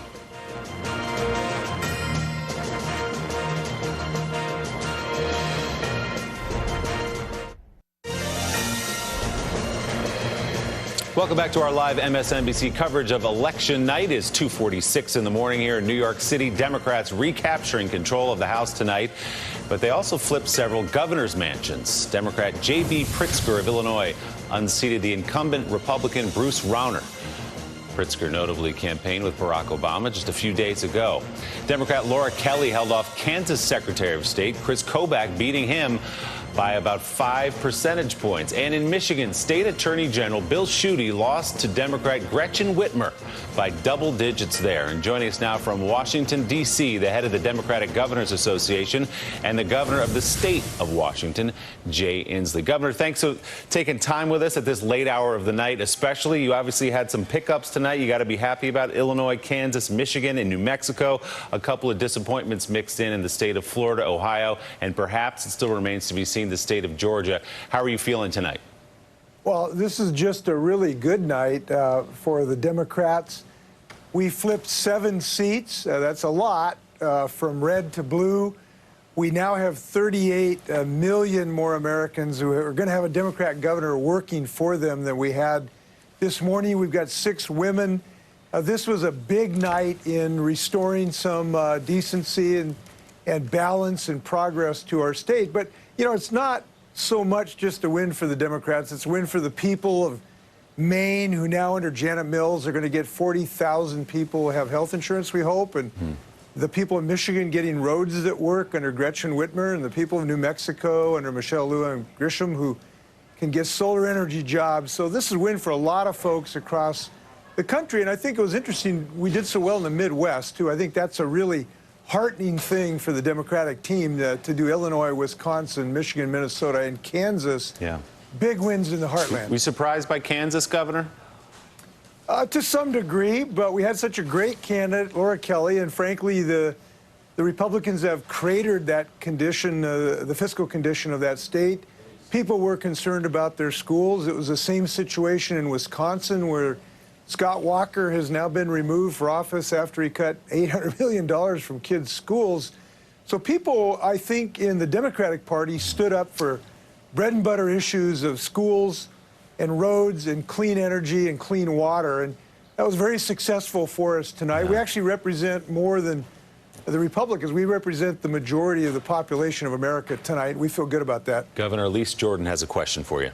You bet. Were you surprised that the turnout in Wisconsin was so high this year against Scott Walker? Well, no. Governor Walker caused a lot of concern that he was damaging the educational future of Wisconsin kids by cutting $800 million. He rejected a way to have health insurance. He did not stand up for coverage for pre-existing conditions. There were a lot of things people were concerned about, including water issues. You know, it's interesting, across the Midwest, there's an increasing concern about clean water. Certainly you know the story in Flint, Michigan, but it's not just Michigan. And we feel good about those Democrats now are going to stand up for clean water and jobs and kids. That's a pretty good value statement by the Democratic Party. Alicia? Governor, I know you said that you are not ruling out a 2020 bid after tonight's results. What do you think the top line lesson is for Democrats? That we have a vision statement for the country that works all across the country. Pickups in Nevada and New Mexico, where we understand the power of solar energy and clean jobs. Solid wins in the Midwest, where we focus on heartland values of our kids' education and transportation and jobs. Wins in New England, where Janet Mills will help with health care and protecting women's rights. I think we've shown a vision statement that has a value where our families live, and that's why these governors won. That's why we won 7 seats. This is a big night for Democrats and a big night for America to restore that vision statement for the country. You know, Governor, the last few times you've come on Morning Joe, you've been able to say, I'm not going to talk about 2020 until we get through 2018. Well, we're about through the midterms here tonight, and a lot of people look at you and look at the economic success of your state. They look at your progressive bona fides, and they say, boy, that guy would make a good candidate to run for president. What are your thoughts on that? Well, those are obviously brilliant folks, but tonight, tonight we're still counting votes, so I'm focused on that. So wait till tomorrow then? Well, we'll talk another day. Okay, the only thing you have going against you is your association with Joe Scarborough from your time together in Congress, but we won't hold that against you. Governor, well, he has surmounted that. Yes. Governor, thanks so much for your time tonight, and congratulations on a big night. I want to go to Noah Rothman of Commentary Magazine. Noah's standing by for us. Noah, big picture from you tonight, from where you sit. What did it look like? Yeah, I have to disagree a little bit with my friend Eddie, who had a little bit of a dour take on what we saw yesterday or today. I think what we've seen is probably the best of both worlds. Everybody gets a narrative out of here that is a glass half full approach, and that's great from a national comedy perspective. Democrats, if they had failed to take the House, I think they would have withdrawn. I think they would have engaged in a lot of fatalism and possibly resigned themselves to doing extra political activities, more civil disobedience and withdrawing from the political spectrum.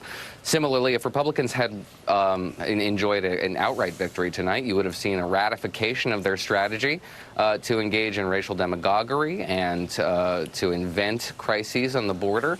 I think everybody now can claim victory and can be attacked as having a hollow approach to their own narratives. And from a national perspective, from a perspective of everybody engaging in politics, I think that's actually pretty good. It's providential almost. Well, you know, no, I agree with that to a certain extent. But I guess I'm just kind of disturbed, and I'm sure you are too, by the success of the ugly appeals. That we talk about polarization, we talk about hyperpartisanship, but at the heart of it, at least for me, what I saw in this midterm was some very ugly rhetoric on the part of Donald Trump. It was Lester Maddox, it was George Wallace, it was Jesse Helms v. Harvey Gantt in 1990. It was worse than that, it seems to me. And the fact that it was successful suggests that even as we come out of this midterm with mixed government, that the intensity of our exchange will increase. And I don't know what do you think about that? Do you think we will be the conflict will even be more, shall we say, sharp as we move forward? I imagine it will be, but the conflict I would think would be outside the political arena if it had gone a different way. Yeah. As long as we are engaging in politics as we understand it, which is the boring stuff, legislation, cloture votes, the stuff that goes on in Washington, then I think we're in a better place. And, in 2006, Republicans lost 31 seats, and it was a cataclysmic defeat. Democrats are on par to do a lot better than that, and so Donald Trump can declare victory, but it will be a hollow declaration. We all know how this turned out, and it was a mixed bag, and Democrats did quite well. Anand, you've been looking a lot at voter suppression over the course of this campaign. Some of the focus for that issue has been in the state of Georgia in that governor's race, where one of the candidates, the Republican Kemp, is the attorney general in the state. What did you see tonight? Any indications of it from where you were looking?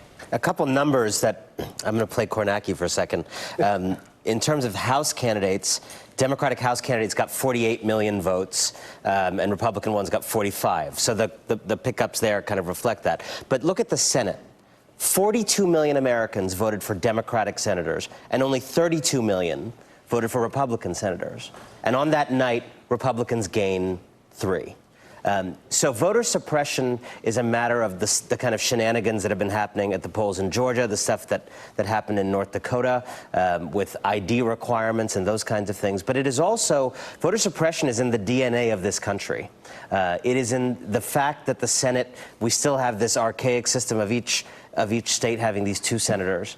And as this country gets more and more diverse, what is happening and what happened tonight is that the old America that wants to resist the coming of a new America is increasingly clinging to the Senate as an anti-democratic bastion against progress. If you just look at the raw numbers tonight was a resounding defeat for racism and intolerance. But the Senate and gerrymandering and these various other forms of suppression allow it. So I would hope this new House investigates not just Donald Trump, but political reform. Briefly, Anand, I have to interrupt you, unfortunately, because that's a kind of a misnomer. Democrats were defending 26 Senate seats. Most of them were not competitive. And in California, there were 2 Democrats against each other. Every vote in California was for a Democrat. So just comparing raw numbers there is very misleading. It's not as though this was just a neutral contest here. Democrats were just engaged in more contests, and some of those were not competitive, and so they got more votes. That's not, you can't gerrymander a state. No, as you know well, a minority of Americans, through the mechanism in the Senate, have a majority power in this country, and that is inconsistent with, frankly, the kind of reform that we need in this country. Guys, hold that thought for 1 second. I've got to fit in a break. It's funny, as Anand finished his thought, I said, I have a feeling Noah Rothman's going to want to debate you on that after a break. He got it in before the break. We'll continue when we come right back. Our live election night coverage as we come up on 3 o'clock in the morning here on the East Coast, right here on MSNBC.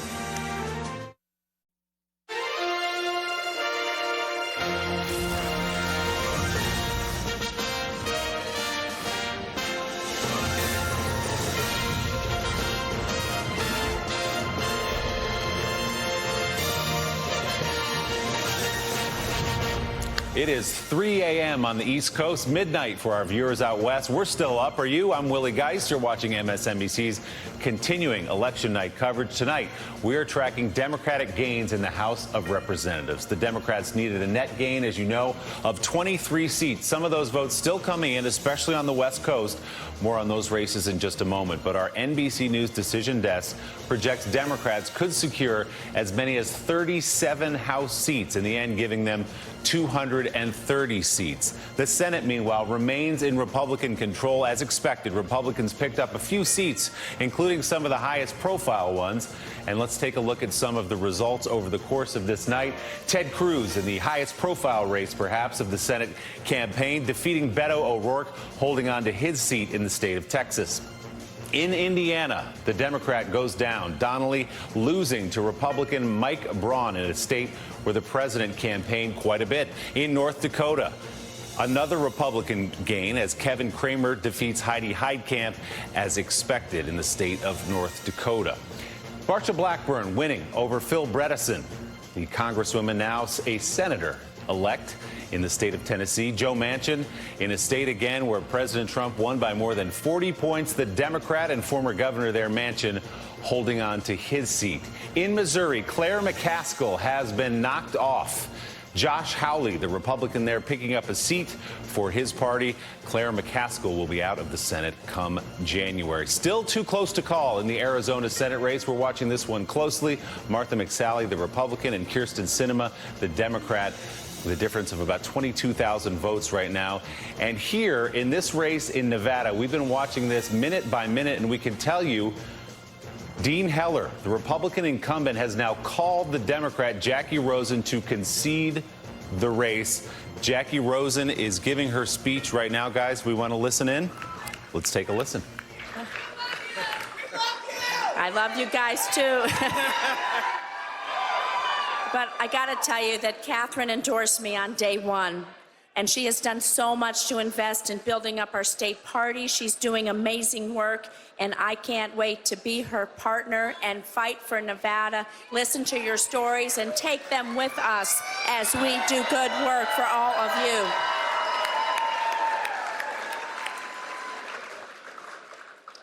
And I want to thank someone else who's been with me since the beginning. You know, Senator Reid had some advice for me when I first ran for Congress. And his advice was simple. He said this: know who you are and why you're running. Stay true to yourself and your values, and be a straight shooter. I appreciate his friendship, guidance, and support, and a straight shooter is what we're going to be.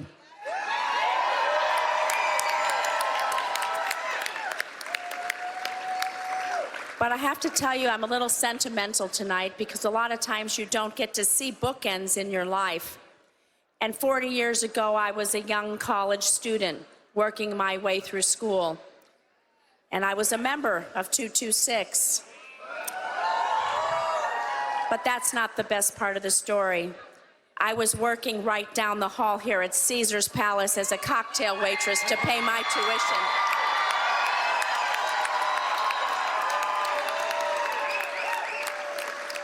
I put my tips in those envelopes, and it paid for my next year of college. And I know it took a while, but 40 years later, I'm back, and here I am.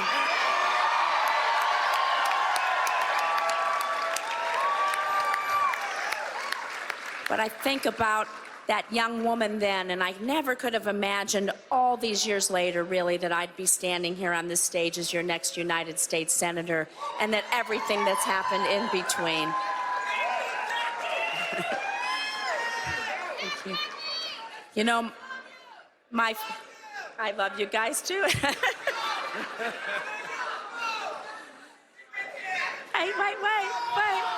So, you know, I want to tell you that my faith and my upbringing, they were a big part of my decision to take on this race, because I believe it's our responsibility to leave this world a better place than how we found it. And after all the hate that I've seen recently, that we've all seen, I can't tell you how much this means to me as a former That's Jackie synagogue Rosen president. speaking in Las Vegas. Dean Heller has called her to concede that race. He is the Republican incumbent. There will be a new senator in the state of Nevada. Steve Kornacki, we've been holding off on this one. It had been too close to call for some time. Fair to say, with that speech, it's over in Nevada. Yeah, well, you're saying that the votes come in. Once they start coming in Nevada, they come in fast and furious. And it really was this Reno area here right away when that came in. Dean Heller in 2012, remember, Barack Obama was running for re-election, carried Nevada pretty easily. Dean Heller won his Senate seat in 2012. Right. It was a bit of a surprise. It's because he did so well in this part of the state. And yet you see tonight, it's a reverse. Jackie Rosen ends up winning up there. When she's winning up there in what's supposed to be Dean Heller's best part of the state, you know he's in trouble. And then you go down to Las Vegas, by far the biggest part of the state, the Las Vegas area. You see a double-digit lead there for Jackie Rosen. That was pretty much ball game. It's interesting because nationally, the Republicans, if you said at the start of the night the Republicans are going to be gaining multiple seats, you would have said probably, well, surely Dean Heller's going to find a way to survive an incumbent in a close race in Nevada. That must mean it's tilting his way. Republicans are going to pick up multiple seats tonight, even though they are losing a senator in Nevada, and they're in trouble in Arizona as well right now. So a bit of an interesting outcome here, given what we've seen outside of Nevada. And you're also looking at the state of Montana, where we've had a close eye. John Tester trying to hang on for dear life here by just the thinnest of margins. Let's see what the latest numbers are here. It's changed at all. It has changed a little. 2,300 votes now separating Tester from Rosendale. Here is the interesting thing, though. It does appear, it says 100% is in Missoula County, and this is, University of Montana. This is a big place, big Democratic area, as you can see. It does appear there's more vote coming out of Missoula. The issue here in Montana is there's so much mail-in voting. And in terms of how the vote is actually processed, counted, and how it displays here, that is potentially a very significant boost for Tester in terms of trying to find places where he can make up a 2,300, a little less than 2,300 vote gap. There are other Democratic areas here that have yet to report vote, but Republican areas as well. But that Missoula thing could be key. Okay, we'll keep a close eye on that. That vote is still out. We want to go back to the state of Nevada. Steve Patterson is at Jackie Rosen's Senate race headquarters in Las Vegas. Steve, a big night for the Democrat. With Jackie Rosen still on stage, Willie, this was a prime target for the Democrats from minute one, because obviously Dean Heller was the only senator running for re-election in a state that Hillary Clinton won in 2016. So a big bullseye on this Senate race. She mentioned one of the keys to victory you heard in her speech, the number 226.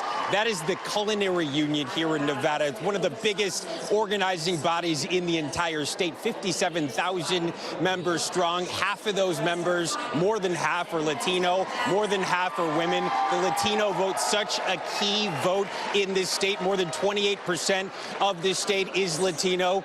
We've been watching them mobilize over the last few days. We're out several times canvassing them. By their estimate, they did an estimated 400,000 door knocks. That is a supreme amount of coverage in a place like Clark County, which is 70% of the electorate in the state. She won Clark County. She won Washoe County, which was very unexpected. That's where Reno is. That usually goes to Republicans. So she won in key places where she needed. All right, looks like we lost Steve Patterson in Vegas. We'll see what happens, and we'll get him back. Maybe he's going to go out in Vegas. Let's bring in our panel right now. Elise Jordan, MSNBC political analyst, co-host of the Words Matter podcast. Alicia Menendez joins us. She's contributing editor with Bustle, also co-host of Amanpour and Company on PBS, and the co-creator of the Latina to Latina podcast. MSNBC political analyst Eddie Glaude Jr. is with us. Eddie's a professor at Princeton University and the chairman of the Center for African American Studies. Alexi McCammon joining us, reporter for Axios, who's been covering the 2018 midterms. Alan Lichtman is a political historian and a professor at American University in Washington, D.C. Also with us, associate editor for Commentary Magazine and MSNBC contributor, Noah Rothman. Alicia, let's pick up right now on Jackie Rosen's big win. Yep. Big win in the state of Nevada. So for a long time, there have been Democrats who have argued that Democrats ought to look to the Southwest in order to either expand their map or to build a firewall, because demographically, the Latino growth in the Southwest poses an opportunity. So there was some hope going into tonight that if Democrats could win Nevada, Arizona, Texas, even if they didn't win Texas but became within striking distance, that it gave credence to that argument that rather than focus on the Midwest and voters in the Midwest, the Democrats could focus on the Southwest, on Latino voters, on voters for whom immigration is a big issue. We have one of the three coming through. If Arizona comes through, I think that thought gets a lot more attention than it's gotten to date. Texas was close. Arizona, the vote is still out, Elise. Well, with Nevada specifically, though, I would go back to it was a healthcare vote. This was, you have Dean Heller, who flip-flopped on what he was going to do about repealing Obamacare. He said he was going to stand with the very popular Republican governor and do whatever he wanted and would not vote to repeal, but then he went ahead and did it. And so voters in Nevada have not been that gung-ho about him, and this was seen as a vulnerability and a weak spot. Was he, suddenly he was trying to be very pro-Trump, but in prior statements he hadn't been. So he hedged a bit on that, and that uncertainty also didn't help his political future. So, Alexi McCammon, if you look at the map drawn by Republicans tonight, yes, Jackie Rosen wins. The Democrat wins in the state of Nevada, but they will be very happy about Texas. They will be very happy about the state of Missouri, where Claire McCaskill went down. They will be very happy about the state of Indiana, where Mike Braun defeated Joe Donnelly. And we'll see as the vote shakes out, they may be particularly happy about the state of Florida. And all those folks you just mentioned, I think Kavanaugh and his confirmation is a big factor there, because they all, except for Nelson, voted against him. And we don't know about Nelson yet. But I think that is a big part of it. And we saw President Trump really making the GOP closing argument this cycle about the caravan and Kavanaugh, as he kept saying. And, it's not that surprising that these red state Democratic senators fell so quickly, because that's sort of the geography we had been seeing this entire cycle. The two types of incumbents who were facing the biggest uphill battles were House Republicans in districts that Hillary Clinton won in 2016, and these red state Democratic senators who were representing states that President Trump won by large margins in 2016. So let's bring in now Democratic Senator, speaking of the Senate, Jeff Merkley of Oregon. The senator was not up for re-election this year, but obviously watching very closely tonight, and we'll have some new colleagues in the Senate come January. Senator, we appreciate you being with us at this early or late hour where you are. What's your first reaction to the Senate, the map that's been drawn tonight?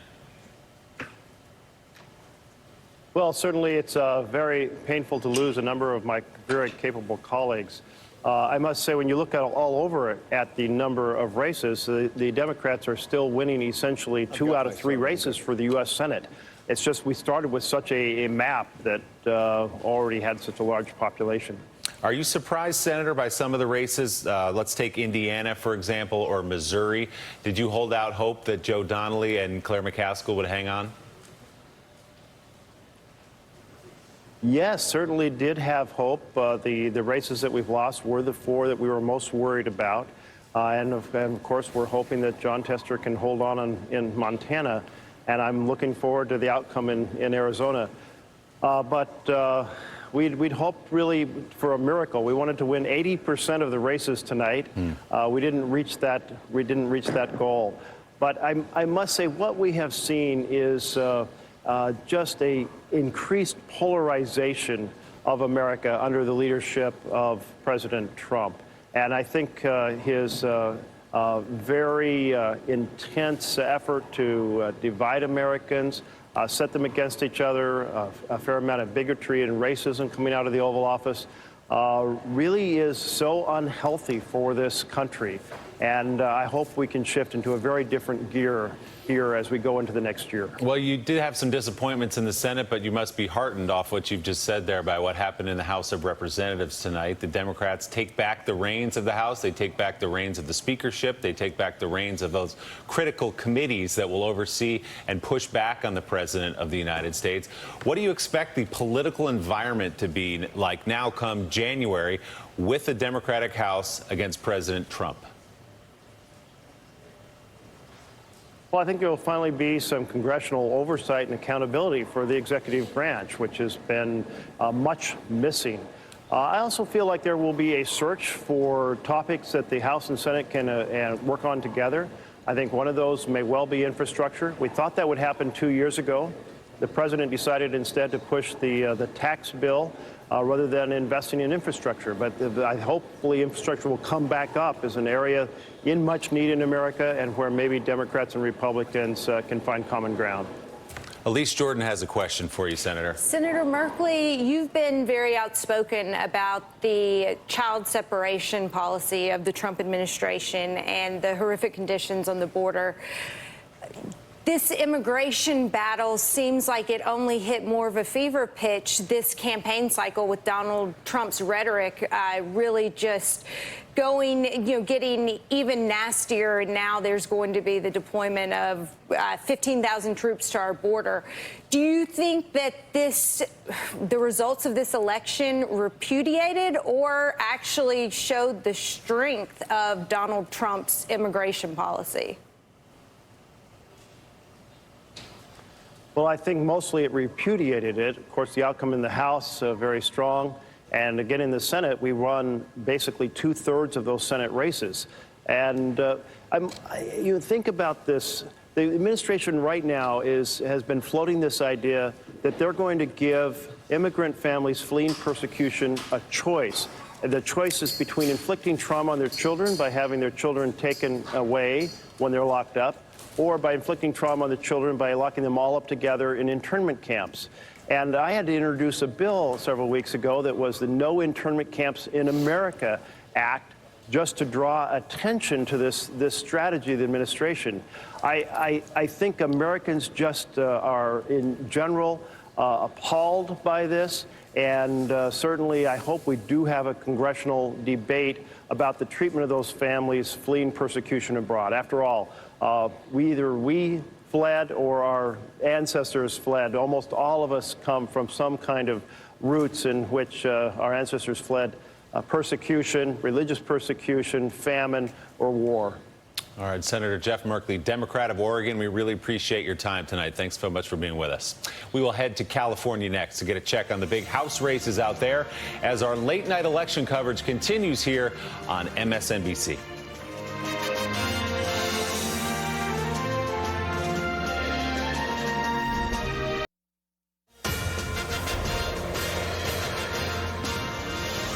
Welcome back to MSNBC's live coverage. Yes, live coverage at 3:22 in the morning here on the East Coast, 12:22 out west. Joining us now from Los Angeles is NBC News correspondent Cal Perry, as well as the chief strategist for the Serve America movement, Reed Galen. Reed served as deputy campaign manager for John McCain's presidential campaign and deputy campaign manager for Arnold Schwarzenegger's successful 2006 re-election campaign in California. Cal, take it away. Hey, Willie, it's a lot easier to stay up with a 3-hour heads up here on the West Coast. Number of races still very tight that we're following live as the votes are continued to be counted here in California. 2 races in particular I want to show you right now. The California 48th. This is Orange County. This is Republican establishment candidate Dana Rohrabacher running. Go ahead, Reed, jump on in here. You know this district very well. Running against Harley Ruda, who, as you know, is a Democratic businessman, a recent Democrat. But this is one where, this is part of the red wave, that was Ronald Reagan territory for decades. Hillary Clinton started to pick up more of this county. Dana Rohrabacher actually started as a speechwriter for Ronald Reagan. Let's take the card for the California 45th and show that a very tight race, 7,000 votes at last check separating these two candidates. Mimi Walters, who is the representative now there. You see the incumbent. widened her lead a little bit here, 7,175 votes now. Reed? Yeah, so Irvine is an inland Orange County district, upper income, upper middle class, a lot of diversity there, whether or not it's Anglo, Latino, Vietnamese. There's a lot of different people there in that district now. The headline, it seems, Willie, out here, out west right now is Montana. Let's take a live look at those numbers. It's been a little while since we've spoken directly about President Trump. I want to go ahead and talk about him here. He's been out to this state, I think, 4 times since becoming president. He's invested in this race. Sure. Clearly, it's made a difference. It has, and I think the one thing you've been able to see tonight, especially in these Senate races, is that Donald Trump is able to motivate and energize his base voters. And I think Montana is a really good example of that. I think in Texas with Ted Cruz, it was the same thing. When the president showed up, he was able to really make that difference, which will really, beholden these guys to the president when they get to Washington. What do you make, as a political strategist, when you look at the voting numbers when it comes to these Senate races? Democrats with some 10 million votes more, Republicans picking up seats. What does that say for 2 years from now? Sure. Well, a couple of things. One, remember that there are 2 Democrats running in California here, as Noah mentioned earlier. So that's 4.3 million votes for Democratic Senate candidates. So it's not exactly an apples to apples thing. I think when it comes to 2 years from now, the Democrats have to solve for the same problem they had in 2016, which is there are 10 to 12 battleground states, most of them in the middle of the country, and those are the places they have to win. They're going to win California. They're going to win New York. They have to figure out how to win these other places. And that was the problem, of course, 2 years ago. Willie, as we sort of look at this breakdown, if you are like Steve Kornacki, if you are a geek on politics, stay tuned with us. We got the California 10th, the 25th, the 39th, the 45th, the 48th. Look, Beto O'Rourke told me in Texas that Texas is so red, you can see it red from outer space. Well, California is the same, although it's so blue, you can see it from outer space. We'll see how these races turn out. Hey, let me ask you before we let you go. You guys were having a conversation earlier tonight about a blue wave, what that means, what it might look like. Did we see a blue wave tonight? I think we saw more of like a blue lap pool with maybe an elderly gentleman. We really downgraded that one, Reed. Yeah. Right, yeah. Look, it feels, Willie, when we spoke about this a couple weeks ago, it feels like we saw exactly what we were going to expect. We saw the House turn the way the House was expected. The Senate math for Democrats was always going to be incredibly difficult. Some of these gubernatorial races are going to be very important going forward, certainly when we talk about 2 years from now. But really, I think it was as expected. Montana is a little bit of a surprise. That one is really, really tight, and it's tight going down late. All right, Cal, Reed, thanks so much, guys. We appreciate it. Dave Wasserman with the Cook Political Report has pulled up a chair at the end of the table. Right. Does it matter if it was a wave or not? I don't even know how we're defining the blue wave anymore. It was a very popular term coming into the night. But they got control of the House, did Democrats, which was the objective tonight. So does the wave part matter? This was a suburban revolt, but it was mostly limited to the suburbs. Right. And look, the Senate was always going to be decided by these red rural states where Democrats were on defense. The House was always going to be decided by these suburban Whole Foods districts and Panera districts, if you will, where Republicans were on defense. And so this theme of divergence really rang true tonight. Now, yes, Stacey Abrams and Beto and Andrew Gillum lost their races most likely, but what they did was, I think, energize a lot of Democrats that ended up voting in those key congressional districts in places like suburban Dallas and Houston and suburban Miami, by the way, where Democrats picked up some key bellwether House seats tonight. And those races in Georgia also look very close late in the evening. I would also say, looking down the road, they established a new face of Democratic leadership. There now feels all of a sudden like there is a bench of Democratic leadership. And my question to you, Elise, would be, is there the same for Republicans? I mean, who was elected tonight that can go toe-to-toe with Donald Trump?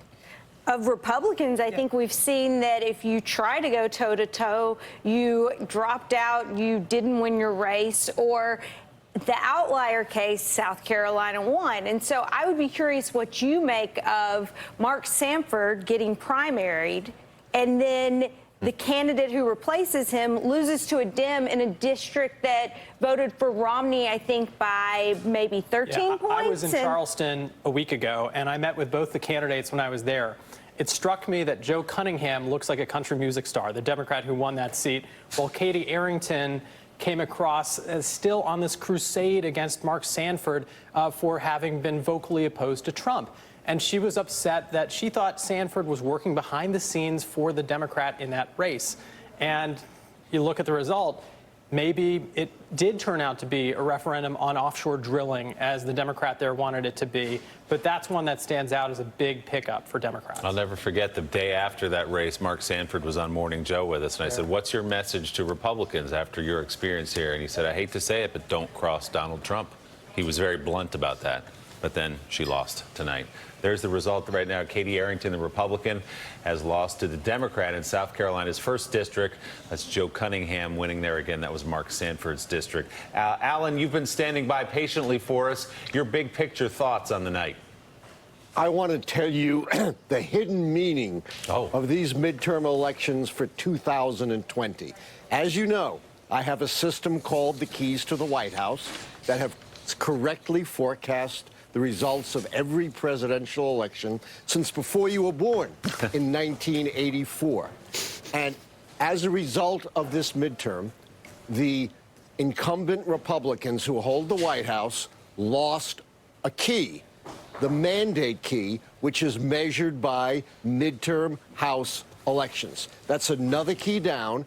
And this midterm also put a second key in jeopardy, the scandal key, because everybody is talking about the House Democrats now having investigatory power, having the subpoena power. And if they and the special counsel uncover really damaging information about Donald Trump, another key drops. So while Donald Trump has called this a tremendous victory, in fact, it has significantly undermined his chances to win in 2020. Well, first of all, Alan, thank you for shaving 10 years off my age. I want to thank you for that. I appreciate that.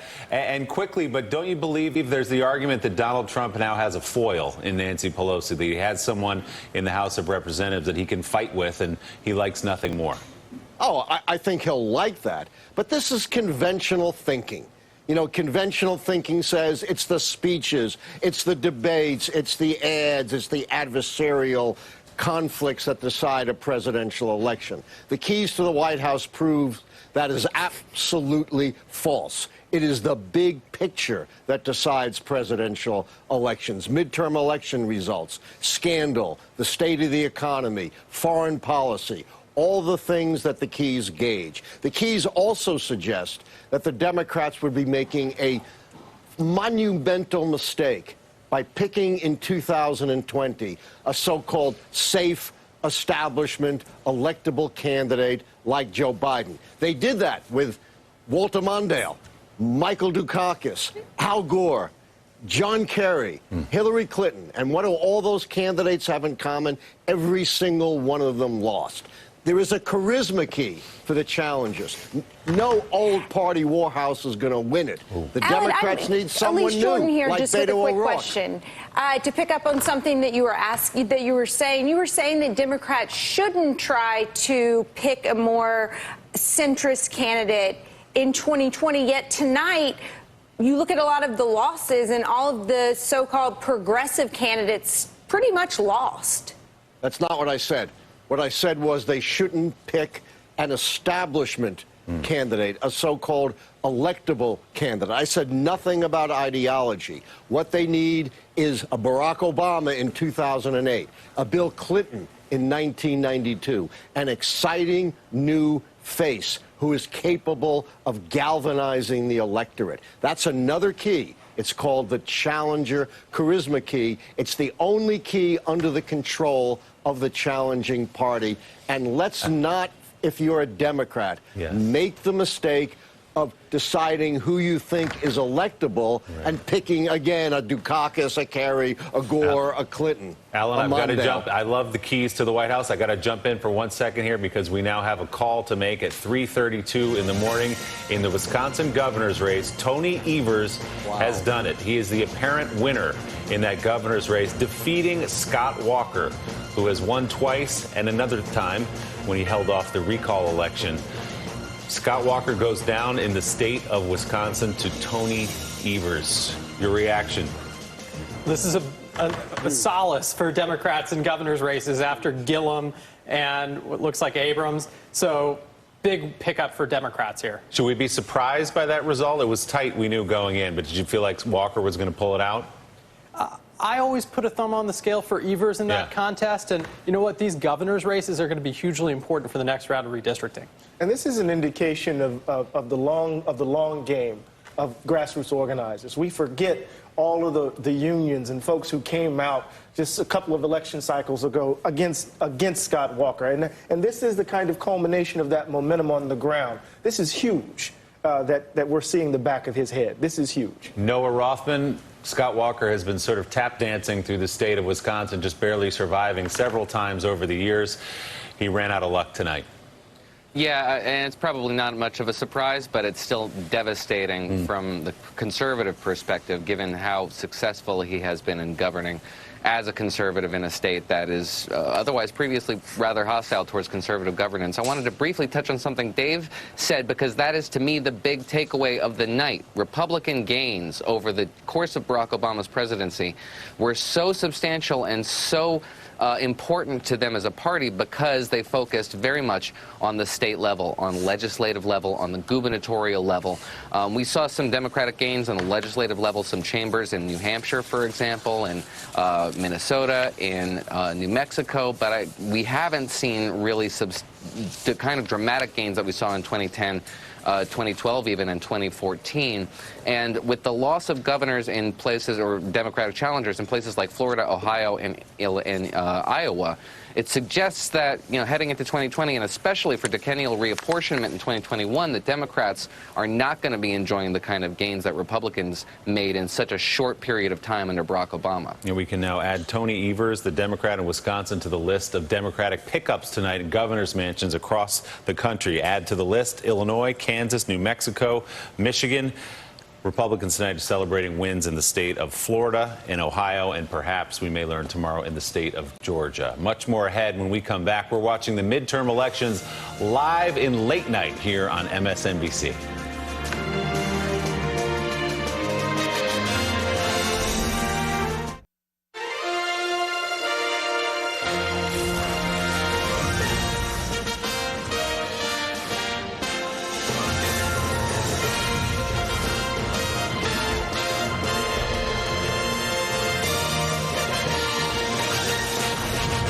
Welcome back to MSNBC's coverage of Election Day, or I guess the day after Election Day officially now, because on the West Coast it's 12:39. It is 3:39 in the morning where we're sitting in our studio here at Rockefeller Plaza in New York City. Thanks for staying up with us. Our coverage of a major midterm flip continues right now. I am Willie Geist. We already know Democrats will take control of the House of Representatives. We're still waiting on results from some late races before we know by just how much. The Democrats already passed the minimum net gain of 23 to lock up the majority, now trying to run that up. Republicans, meanwhile, still in control of the Senate. A few late races still too close to call will determine the margin of victory. Looking right there at the Arizona Senate race, Martha McSally, the Republican, Kyrsten Sinema, too close to call. The split there, about 22,000 votes. In the state of Florida, back here on the East Coast, 38,000 votes or so separate Governor Rick Scott, the Republican, and the incumbent Democrat Bill Nelson. We're still waiting to call that one. In Montana, 2,425 votes between the incumbent Democrat John Tester and the Republican Rosendale in the state of Montana. Just within the last hour, we've been able to project that Jackie Rosen, the Democrat, will be the next senator from the state of Nevada come January, knocking off the Republican incumbent Dean Heller there. In Nevada's governor's race, Steve Sisolak, a Democratic gain, a pickup there, another in the Democrat category in the governor's mansions as well. We have two late calls in Nevada that we can make there. As I said, the NBC Decision Desk projecting Democrat Jackie Rosen unseating Dean Heller. She's already made her speech. Dean Heller, the Republican, has already conceded there. So let's bring back in. Do we have Kornacki over there? We don't have Kornacki at the board. You hate when Kornacki disappears because he hasn't left the board, so we worry about him when he's not there. He hasn't left for about 24 hours. But joining our conversation, Maria Teresa Kumar, president of Voto Latino and an MSNBC contributor. Susan Del Percio, Republican strategist and an MSNBC political analyst. Also with us, Elise Jordan, and joining us, Adrian Elrod, former director of strategic communications for Hillary Clinton's 2016 campaign. And down at the end of the table, Dave Wasserman. Good morning. Welcome to you all. Good morning. Okay, good morning. Okay, we've agreed. We've agreed it's morning now. Yes. Good morning. Maria, let's talk about the kind of candidate that won tonight. We were talking in the break about a young candidate. We were talking about women. We were talking about historic first as well. Well, for the very first time, we're about to vote in 100 women in Congress all in one time. 22 women are new. They've never been part of Congress. We're going to be sending in the first 2 Muslim American women into Congress, the first Native American woman. 600 millennials ran for office, mostly Democrats. And that means that all of a sudden the Democrats are actually refreshing a bench. And that should be a lot of excitement, because we're not only talking about, yes, Congress, but we're talking about filling state houses. That's a big deal when it comes to redistricting that is going to be on the horizon in 2020. So if you're a Republican, and you are, Susan, I am. and you're looking at what happened tonight, the loss of the House and all that means for President Trump, and the pushback that Jerry Nadler, who will lead the Judiciary Committee, has already said he's going to apply on the President of the United States. How are you feeling today? You picked up some seats in the Senate. You picked up some governor's mansions. How are you feeling? If you're Donald Trump, you're really scared. Or at least very concerned, because you will have to deal with Nancy Pelosi and a lot of new chairs, especially when it comes to the Intel Committee, too. We're going to see changes. Nunes is out. His protector-in-chief is out. So that's going to be problematic. But just one thing I also think is, if you look at tonight's results and you're Donald Trump looking towards 2020, what really has to concern you is he wrung out every vote he could for Republicans. Republicans had no growth. And just based on what we heard just now, Democrats are growing with millennials, they're growing with Hispanics, everywhere. There's a lot of prospecting for Democrats to go to. Republicans have none. And that's the most concerning thing, I think, at this point, if you're looking towards 2020. We also add to the list of new faces veterans. A number of veterans winning tonight. Max Rose over in Staten Island. And many of them who ran as Democrats, not as Republicans. Max Rose, a Democrat. 1 out of 6 voters that came out to vote were new voters. And most of them were Democrats. Adrienne, what about from your perspective? Susan Del Percio gives us the point of view of the Republican and what Donald Trump might be feeling tonight. What about from where you're sitting as a Democrat? How does it feel? You know, it feels great. I was actually working at the Democratic Congressional Campaign Committee in 2006 when Democrats flipped the House, so that was a very exciting evening, and this feels almost the same. As Maria Teresa Kumar pointed out, Democrats have a major advantage demographically. More women are voting for Democrats. More millennials are voting for Democrats. We're expanding our base. We're expanding the map. And we're also expanding our bench for the future. We are building a new generation of elected officials who will help lead the party for generations to come. And I think that's another thing that we can't look over tonight. Alexi McCammon still with us from Washington, D.C. Alexi, oh, she's not here. Okay, I made that up. Maybe some wishful thinking. Maybe she'll join us in our next segment. Let's talk about, though, the makeup of Congress now, Dave, and what it means for the President of the United States. We've talked about Jerry Nadler at Judiciary. Nancy Pelosi obviously gets the gavel back. Adam Schiff, who's been pining to run the Intel Committee and now gets that chance, has already been on our air on MSNBC tonight talking about his plans to protect Bob Mueller and his investigation. This is a completely different dynamic in Washington. Yeah, and the margin of the majority for Democrats has always mattered as much as the majority for purposes of determining who the speaker will be and the direction of the party in the House. And there were 37 Democrats who were on the DCCC's list of endorsees who pledged that they would not vote for Nancy Pelosi for Speaker. Now, we're still tallying up how many of those Democrats are headed to Congress, but if Democrats only have a majority of 10 or 12 seats, then it's possible Nancy Pelosi won't have 218 votes to become Speaker.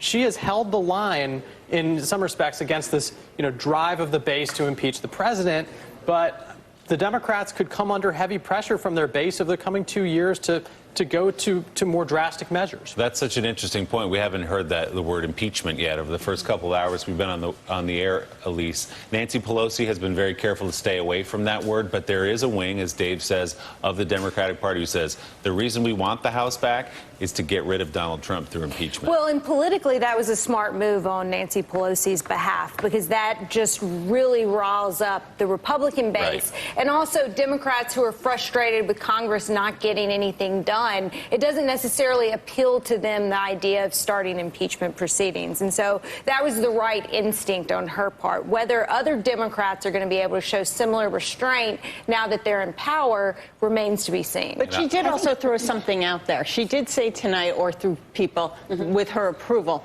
that they will get Donald Trump's taxes. Right. So that was kind of just sweetening the pot to say, look, I'm willing to go aggressive to those 37 new members who may challenge her. But that was a little sweetener for them to say, we're going to go on offense. But I think what we're going to see right now is the president is going to try to stress test the system, see how far he could actually push it. And what we may have, if Nancy He can't push it any further. No, but he can. And I think that is the challenge, is that I think that the Democrats really have to walk this plank very carefully, because if immediately they start saying impeachment, then all of a sudden he starts winning in a very big way. And we could actually be in a constitutional crisis. So my recommendation would be for them to literally just start investigating all their cabinet members one by one, because every single one of them has their hand in the cookie jar, and that allows the president to continue his path. But he doesn't have any power. And it's worth pointing out, impeachment goes nowhere with the Senate. Exactly. Now you've actually added a couple of Republican seats. Alan Lichtman, is it too much to think? Let's imagine a scenario now where Donald Trump, the President of the United States, has Nancy Pelosi to deal with as the Speaker of the House, and things start to get done? Or are we just in for more gridlock here? Because Donald Trump likes to portray himself as a deal maker, the kind of person who wants to get in a room with somebody and cut a deal. Is there hope that some of that may now happen? Absolutely. Look, one thing you got to understand about Donald Trump is the man has no ideology and no principles. What Donald Trump cares about is Donald Trump. And what Donald Trump thrives on, aside from controversy and division, is wins. And as long as he can get a win, he doesn't really care how he gets it or what the ideological makeup of that win might be. If it means dealing with the devil, Nancy Pelosi, then deal with the devil. And he could possibly deal with the devil on infrastructure, on prison reform, and maybe even go back to that compromise on immigration reform that he rejected several months ago. Absolutely do not underestimate the fact that Donald Trump can turn on a dime. He can turn in an hour, in a day, in a week. Don't presume he's going to stand by principle. And Nancy Pelosi was asked today about how she might work with Donald Trump. She said infrastructure. That seems to always be the place we start with. Infrastructure, something we can agree needs a lot of work. A lot more to come here on MSNBC. We are live right through the night, and we'll talk about some of the key issues that drove voters in record numbers to the polls tonight. We're coming right back live on MSNBC.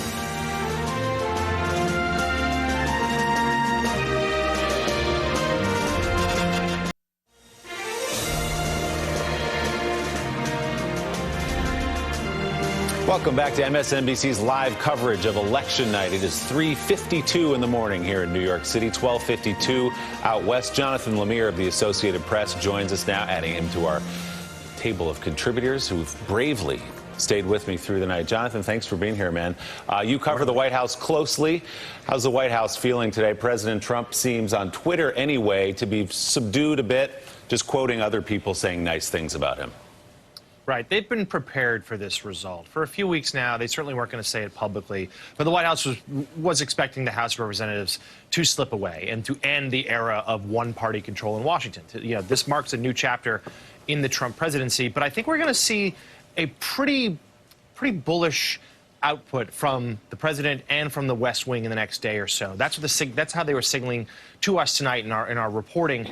They feel like that there were historical headwinds that they had to combat against the House, pointing that, of course, usually sitting presidents do lose a bunch of seats there. In this case, they lost control, but feeling good about keeping the Senate, picking off a few seats there. The president himself personally invested in a number of those races. They're quick to point out that in his final 2 days, he went 5 for 5 in terms of the races he went to, the states he went to. Now, of course, some of that is they picked ones they thought they could win, but he deserves some credit for carrying some of these candidates, as in Missouri or Ohio or Indiana, over the finish line.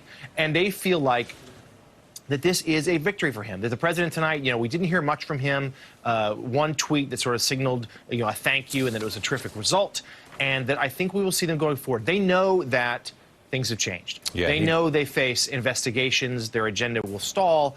but they also feel like they have a foil to run against now, and most of their agenda can proceed because they kept the Senate. Yeah, the president yesterday was in Indiana, Missouri, and Ohio, 3 wins for Republicans in those 3 states. You know, Jonathan, as you know better than I, impeachment is on the president's mind from time to time, and part of the case he made for people to get out and vote and to keep control of the House was that he didn't want Nancy Pelosi and others in that caucus to consider the idea of impeachment. He told his voters they want to undo your free and fair election from 2016. Are you hearing much about that word? Some Democrats staying away from it, but what's the White House take on that? I think most in the White House actually would welcome that fight. They think impeachment's a non-starter. First of all, of course, there's no chance of the president being removed from office. The Republicans kept the Senate. They point to what happened in 1998 when Republicans did impeach Bill Clinton. It was perceived as a bit of government overreach, of political overreach, and Bill Clinton's poll numbers only continued to climb. They think that's a fight that they can win. They're more concerned about what will be an endless litany of investigations coming their way. Now that the Democrats control the House, or will as of January, and have the power of the subpoena, there will be all sorts of investigations. It won't just be Russia. It'll be looking into cabinet members' corruption, whether the president's business profited off of him being in office. And they're more concerned about that. They'll still try to paint that as the Democrats overreaching. They'll still they'll try to make Nancy Pelosi, but not just her, but the Senate committee chairmen, whether it's Jerry Nadler or Elijah Cummings, sort of paint them as the bad guys, that they're trying to overstep what the voters have given them. They know that's going to be an issue. There'll be some, our reporting indicates, some measured attempts at bipartisanship, some efforts to probably try to work together, whether it's infrastructure or opioids or criminal justice reform. But they know this is a divided Washington now. Gridlock will set in even further, and there's no sense in a sort of deeply polarized city and nation. There's no sense that these divides won't only get deeper. Could be a long 2 years. And just to add to that, let's not forget how inexperienced this White House is. So they also had the House leading a lot of their agenda, putting it forward. They knew how to manage everything, basically on behalf of the White House. Now you're going to have the Democrats in charge who know how to do investigations. The White House doesn't know how to respond to this. They are, again, it's like they're almost entering a brand new administration. They're facing such new challenges that they don't know how to handle it just from the get-go, which is going to be also very problematic. Well, and he's centralized power, so he basically has incapacitated any of his advisors or any of his cabinet members to go on his behalf to Congress, and as a result, he's going to be much more exposed and more vulnerable. And won't have Devin Nunes sneaking in with some early leaks and early preview of what's coming down the pike. We're staying up all night here on MSNBC, and you should too. It sounds like a threat. Don't you dare go to bed on us now. We're coming up on 4 o'clock here on the East Coast. You've made it this far, just keep going. We are live from 30 Rockefeller Center on a big election night. We're coming right back.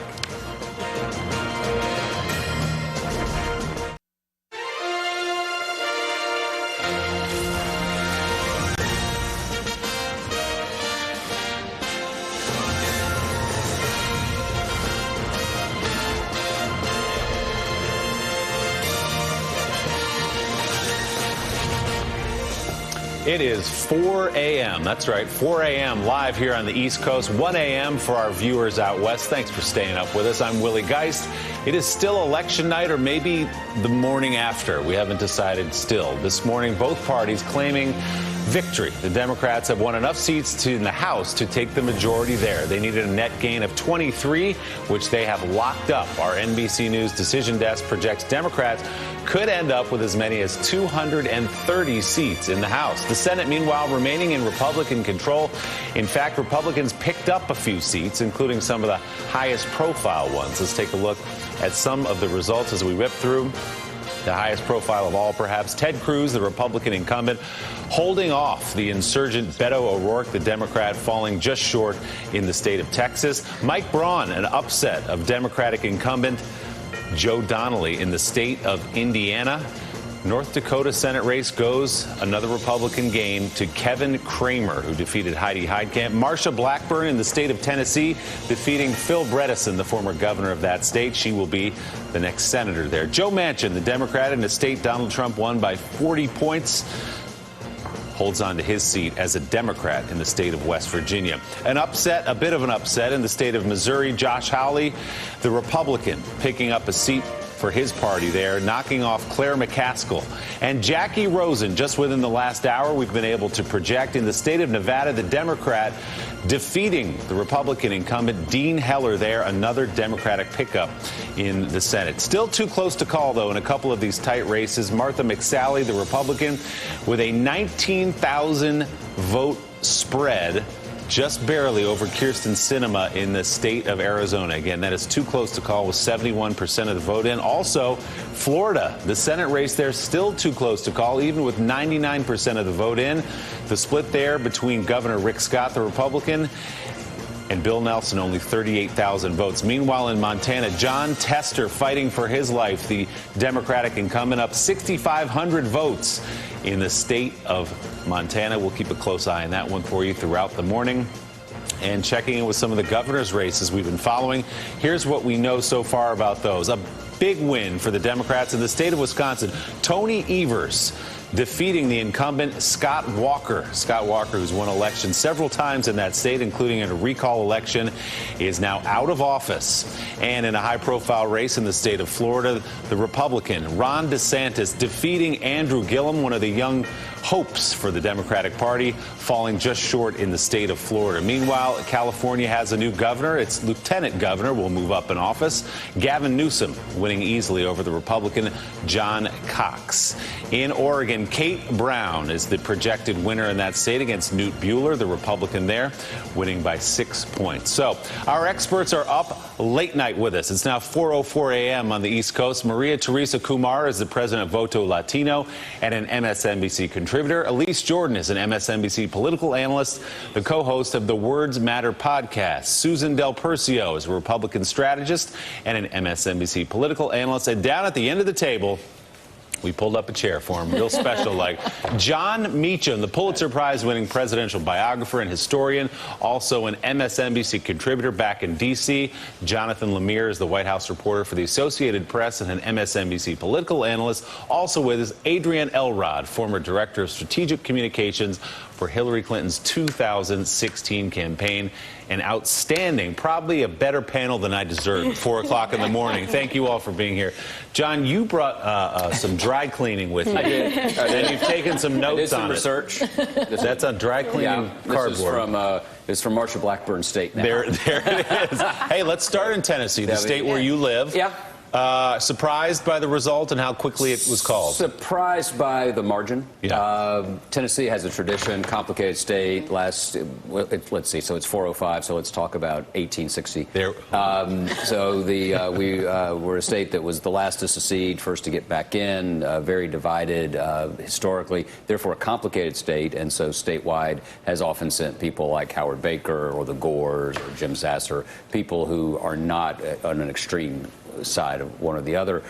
Senator-elect Blackburn, whether you agree or disagree with her, is very much a Fox News conservative, comes straight from that tradition, and we've sent more moderate folks in the past, and now in the culture of Trump, we've sent someone who's more sulfurous, I think is a fair way to put it. Well, it's worth pointing out, too, as you know, John, that Phil Bredesen was a very popular governor. When he was reelected, it was with almost 70% of the vote. He was the mayor of Nashville. They picked the right kind of candidate for the state, the Democrats. And he ran the right kind of campaign, too. Yeah. He really did a beautiful political balancing act of saying that he would be separate from the National Democratic Party, that he wasn't going to just necessarily knee-jerk oppose Trump just because he was Donald Trump. And he really was on a pretty good path, I think. He even supported Kavanaugh. He did, but Kavanaugh was really where it all went off the rails for him. That was when I feel like Tennessee voters remembered their tribal designs a little bit more.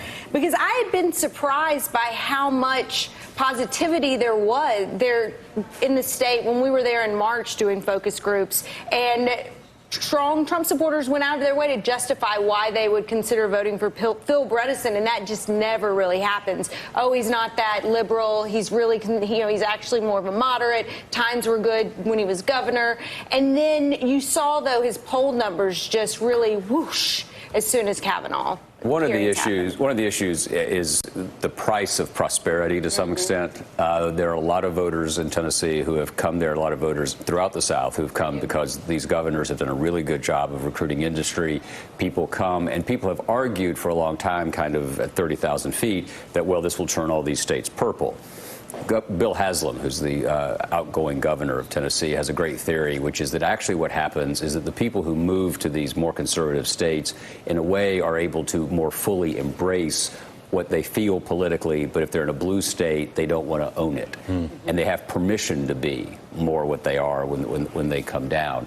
And I think that there's some of that. I also don't think there's, I know we're going to seek desperately to find lessons state by state. Bredesen, as Elise says, Bredesen is an example of running a centrist campaign. Very senior Republicans said exactly what you said early on. If you're going to recruit a candidate, this is who you recruit. But then the Florida gubernatorial result, the Texas result, so candidates who ran, and depending on what happens with Abrams in Georgia, so the progressive campaign doesn't seem to have been an automatic winner any more than the centrist one. Well, and an argument was, though, that in Texas, Phil Bredesen probably would have succeeded against Ted Cruz because he was running an electorate that was more moderate. And so you have 40. But I mean, Texas is an incredible upset. Cruz won his last election by close to 17 points. Yeah. Hillary lost by 9. The fact that we are talking about just even 2 percentage points, 3 percentage points is a revolution in Texas. The fact that Pete Sessions lost his congressional seat, someone that has been an 11-time incumbent, that is a revolution. And then at the same time, all of a sudden, they elected 10 new Democratic members to the State House. All of a sudden, the electoral map in Texas, redistricting, is on the map. Beto did what he was expected to do. The fact that he came so close, that is going to be the next epicenter. And he brought a lot of candidates along for the ride with him. Yeah, no, but the major difference with Tennessee versus Georgia or Florida is it wasn't the party establishment candidates that were the nominees. Let's not forget. No one saw Gillum coming. I mean, he wasn't even registering in the polls. And Abrams was not what they were looking for as a candidate. But they said, give me a shot, and to their Democratic primary voters, and said, let's see what happens if we put a progressive in there. But that, I think, was much different than what we saw in Tennessee, who they really sought to put up a really good candidate via this establishment. But I think what he was also saying is that the traditional Tennessean actually voted for Phil Bredesen.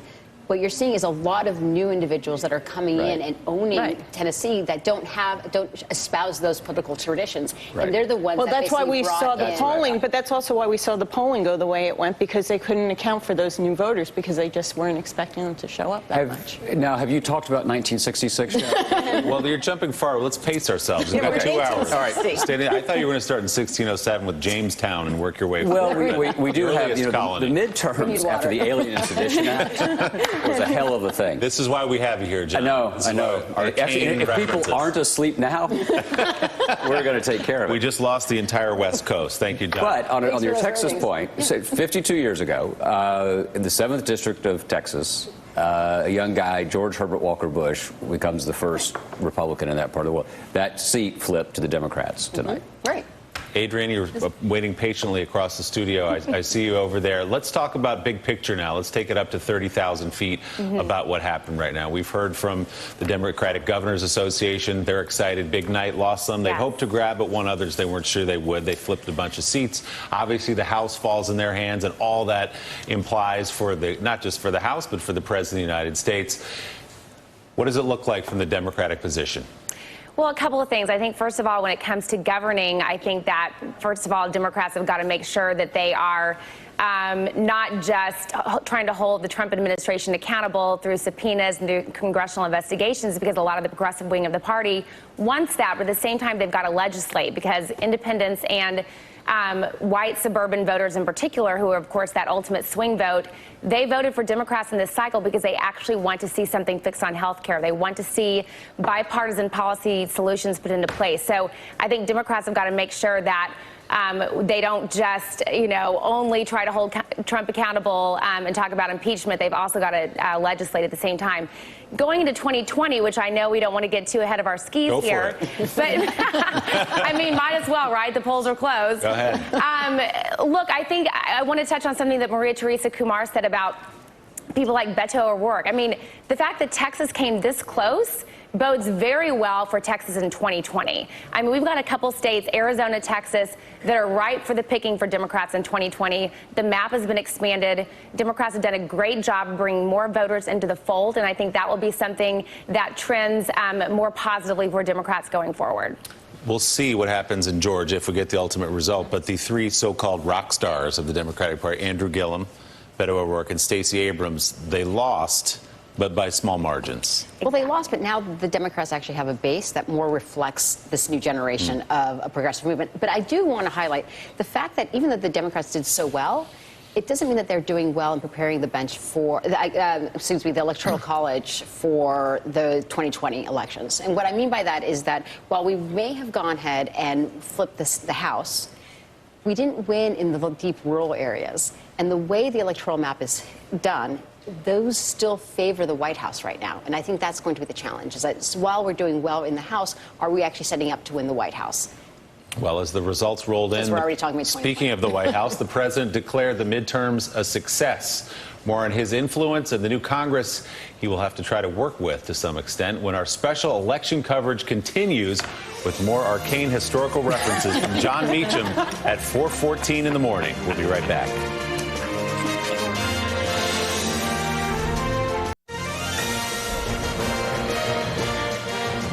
I want to give a victory speech on the evening of Election Day, which is coming up very quickly. A vote for Morrissey is a vote for me. A vote for Marcia is really a vote for me. I'm not on the ballot, but in a certain way, I'm on the ballot, so please go out and vote. And a vote for Cindy is a vote for me. And a vote for Steve is a vote for me. Remember this, a vote for David is a vote for me in our agenda to make America great again.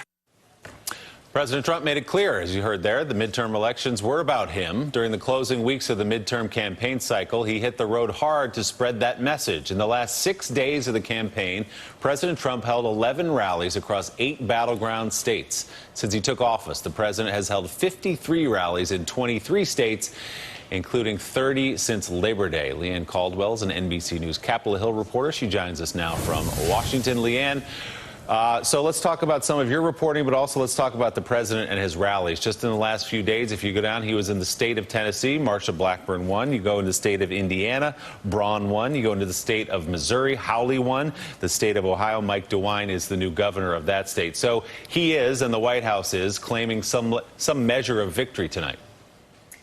That's right, and they should. It ended up being a very tribal election. Red state Democrats did not do well tonight. One of the things that was really fascinating for me is the Tennessee race. Phil Bredesen, he only won a few counties there. The last time he ran for governor, he won every single county in that state. So there's a major discrepancy and difference between his last run for governor and the election results tonight. As far as where Trump is going to work with Congress, still waits to be seen. Both sides are talking about infrastructure. They always say that transportation and infrastructure used to be a bipartisan thing, and they put out the challenge to see if it will be bipartisan again. But there's a couple models out here with this divided government. You go back to 1994, and Newt Gingrich worked closely with Bill Clinton to pass some major bills, including welfare reform. But in 2010, when Republicans took back the House with Obama in control in the presidency, Republicans did not do hardly anything to work with Obama. They tried to stifle him every step of the way. It'll be really interesting to see how serious Democrats and the administration are in trying to get anything done, especially as all these investigations are going to be opened. And if Trump is willing to work with Democrats, simultaneously while he's being investigated on a daily basis, really. Yeah, Susan, do you have any reason to believe that the president is suddenly going to snap to and be into some bipartisanship, especially when they're trying to get his tax returns and they're coming at him with everything they have? Not even that much. Not even a little bit, right. There is something to say that the president always puts himself first. So if he does see any way of this working to his benefit, he will do it. But I think he likes having issues like, I don't think he wants to solve immigration. I think he wants to use it as an issue. He wants to say that we're not having infrastructure because I can't work with the Democrats. So I think he'd rather have them as issues to campaign on, because we've now heard he's going back on the campaign trail, like soon. He likes these rallies. He's going to keep doing them. So he needs that foil. I think he'll like that more than compromise. Maria, do you think the caravan disappears now? I mean, it was obvious. It was obviously a tool he was using to get people out to vote tonight. Right. Does it go away? I think it's going to start dissipating, and I think that it backfired on him in many ways, because even in a place like Texas and even places like Arizona, places where he actually needed much more of stronger voters to come out, they didn't, and the Midwest basically demonstrated that was neutralized, especially among suburban moms. So I think that we are going to see him pivot a little bit, but he does like the red meat, and he likes discord. I don't know if it worked so much against him where he wanted to get voter turnout, because he was going into those red states. He was looking to get his base out. He knew he couldn't expand because he had no appeal to any other type of voter. I don't disagree, but I think that he expected it to play much better in places like Texas and the Midwest, and it backfired. I think if anything, it neutralized a lot of suburban moms, so all they could think of was basically this idea of babies in cages. That's what kept coming to them, and the polls showed that people cared about in those healthcare, congressional races, I agree. and they cared about immigration. Let's bring into the conversation Victoria DeFrancesco, MSNBC contributor and lecturer at the LBJ School of Public Affairs. Victoria, thank you so much for being up so early with us this morning. We appreciate it. Let's take up this conversation on the question of immigration and how important you believe it was tonight. Obviously, the president was banging the drum on this caravan as some imaginary threat to the border of the United States, sending troops down there, in fact, and putting out concertina wire to keep these families out of the country when they get here, if they ever do. How important do you believe immigration was? In our exit polling, 23% of voters said it was the most important issue. Since Donald Trump descended from the escalators in Trump Tower in 2015, immigration has been at the top of his list because he knows it can mobilize that base. It is pure red meat to that base. He used it in his 2016 campaign. He's used it at different points throughout his administration, and in the last couple of weeks, he has ramped it up.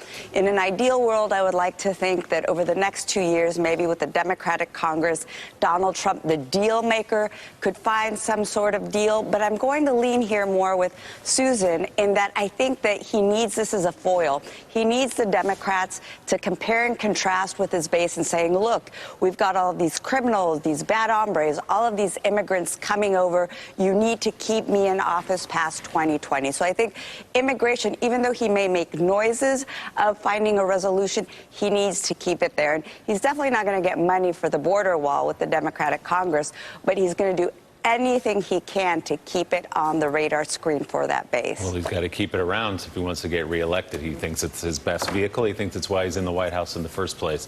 John, give us a little hope here, if you would, for the next 2 years. When Donald Trump was elected, I think some hoped, perhaps it was wishful thinking, that he would act as this deal maker that he portrays himself as, that he'd get in the room with Chuck and Nancy, as he likes to call them, and cut a deal. Chuck, you and me, a couple of New York guys, let's make something happen. That hasn't happened, obviously. See any reason for that to change now with the Democratic House? I don't, because I don't think he sees history or governing in the same incentives, with the same incentive structure that the previous 43 people who've had that job have done.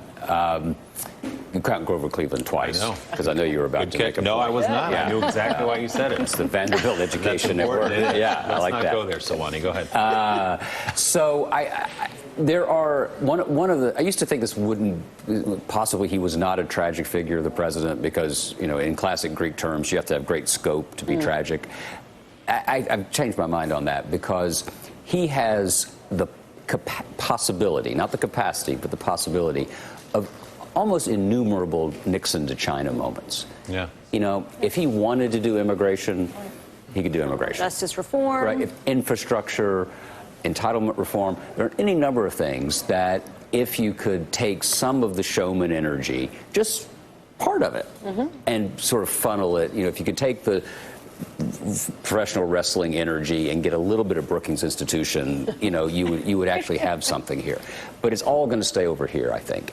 The hope, I think, is that this was, there's sort of a spectrum here. There's JFK and George W. Bush, who both, George W. won a couple of seats. President Kennedy only lost 3 or 4 after the missile crisis in terms of a first term, midterm. But then there's the Truman, Clinton, Obama, where you just get totally wiped out. Sort of as ever, Trump, it sort of defies easy categorization. He's in the middle here. It's more like 1982. It's more like 2006, which is, it's a bad night, but it's not such an existential scare that it's going to scare him into the substance. Don't those possibilities only exist because Donald Trump has no core principles? Because he's willing to maneuver anyway if he wants to and finds it I don't want to say he has core principles, but because all the evidence is against it. But in a way that doesn't matter, at least in the terms of this the context of this conversation. The presidents we remember that we tend to want to both emulate and commemorate are the ones who have reached beyond their base for whatever reason. So. Without selling their principles out, though. That's one of the things we look to our leaders for, is to stay true to their principles and still get things done, and that's real leadership. No, but I don't think Donald Trump doesn't have. But that's what I'm saying. He hasn't, so the possibilities, I guess, are endless in a lot of ways because he's willing to go wherever he thinks it's going to benefit him without having any. Right, but I think what John is saying is basically it's like that a true leader is basically all of a sudden governing for the rest of the country, and unifying everything. He doesn't think about the rest of the country. No, but I do think that the idea that you sparked is that what will be interesting is that if this immigration turned out that it backfired bigger than he did, will he shake up his inner circle? Will he shake up Steve Miller? Will he shake up John Kelly? Are they now going to be the ones that he basically decides, you know what, you gave me the wrong advice. We're in a deeper problem than we possibly had imagined. And do you see actually a shake-up there? I don't think those two are going anywhere, but Jeff Sessions is going somewhere. Lindsey Graham's and Lindsey Graham is like passing his resume. Not to totally be Debbie Downer, but I think that he is going to dig in more into this strategy of political segregation because he's going to see this as the House. He'd been primed that was probably going to fall, but the Senate, it's looking pretty good for him. And then all these major governorships. 2 weeks ago, the New Yorker reported that John Kelly has been bringing everybody in precisely for this scenario of what would happen when they started going under investigations. But we also know that relationship with John Kelly is incredibly tenuous, and he doesn't have someone that he can go into Congress right now and represent him. So is he going to shake him up? I wouldn't be surprised if he would do that. See, I think he continues to think of us as an audience, not as a country. And so he's used to having some people boo him. Part of the crowd's supposed to. Part of the crowd's supposed to yell for you. And I don't think there's going to be some Clark Kent moment here where he emerges as Lyndon Johnson deal maker. I just don't think that's going to happen. I think the good news here is that this is the House in Democratic hands is a greater check on the potential extreme actions of the administration. And you hope that the message to the progressive side of the country is not that, you work really hard and you don't get it so much, but it's that you work hard and elections don't always determine everything. You have to keep pressing on. We've got to fit in a break, mostly to cover the cost of John's exorbitant appearance fee. A commercial break now to take care of that. When we come back, another update on California House race results. Yeah, they're still coming in. And later, we'll talk about a historic wave of women going to Congress. MSNBC's special election coverage continues live now at 4:30 a.m. on the East Coast, 1:30 out west. We'll be right back on MSNBC.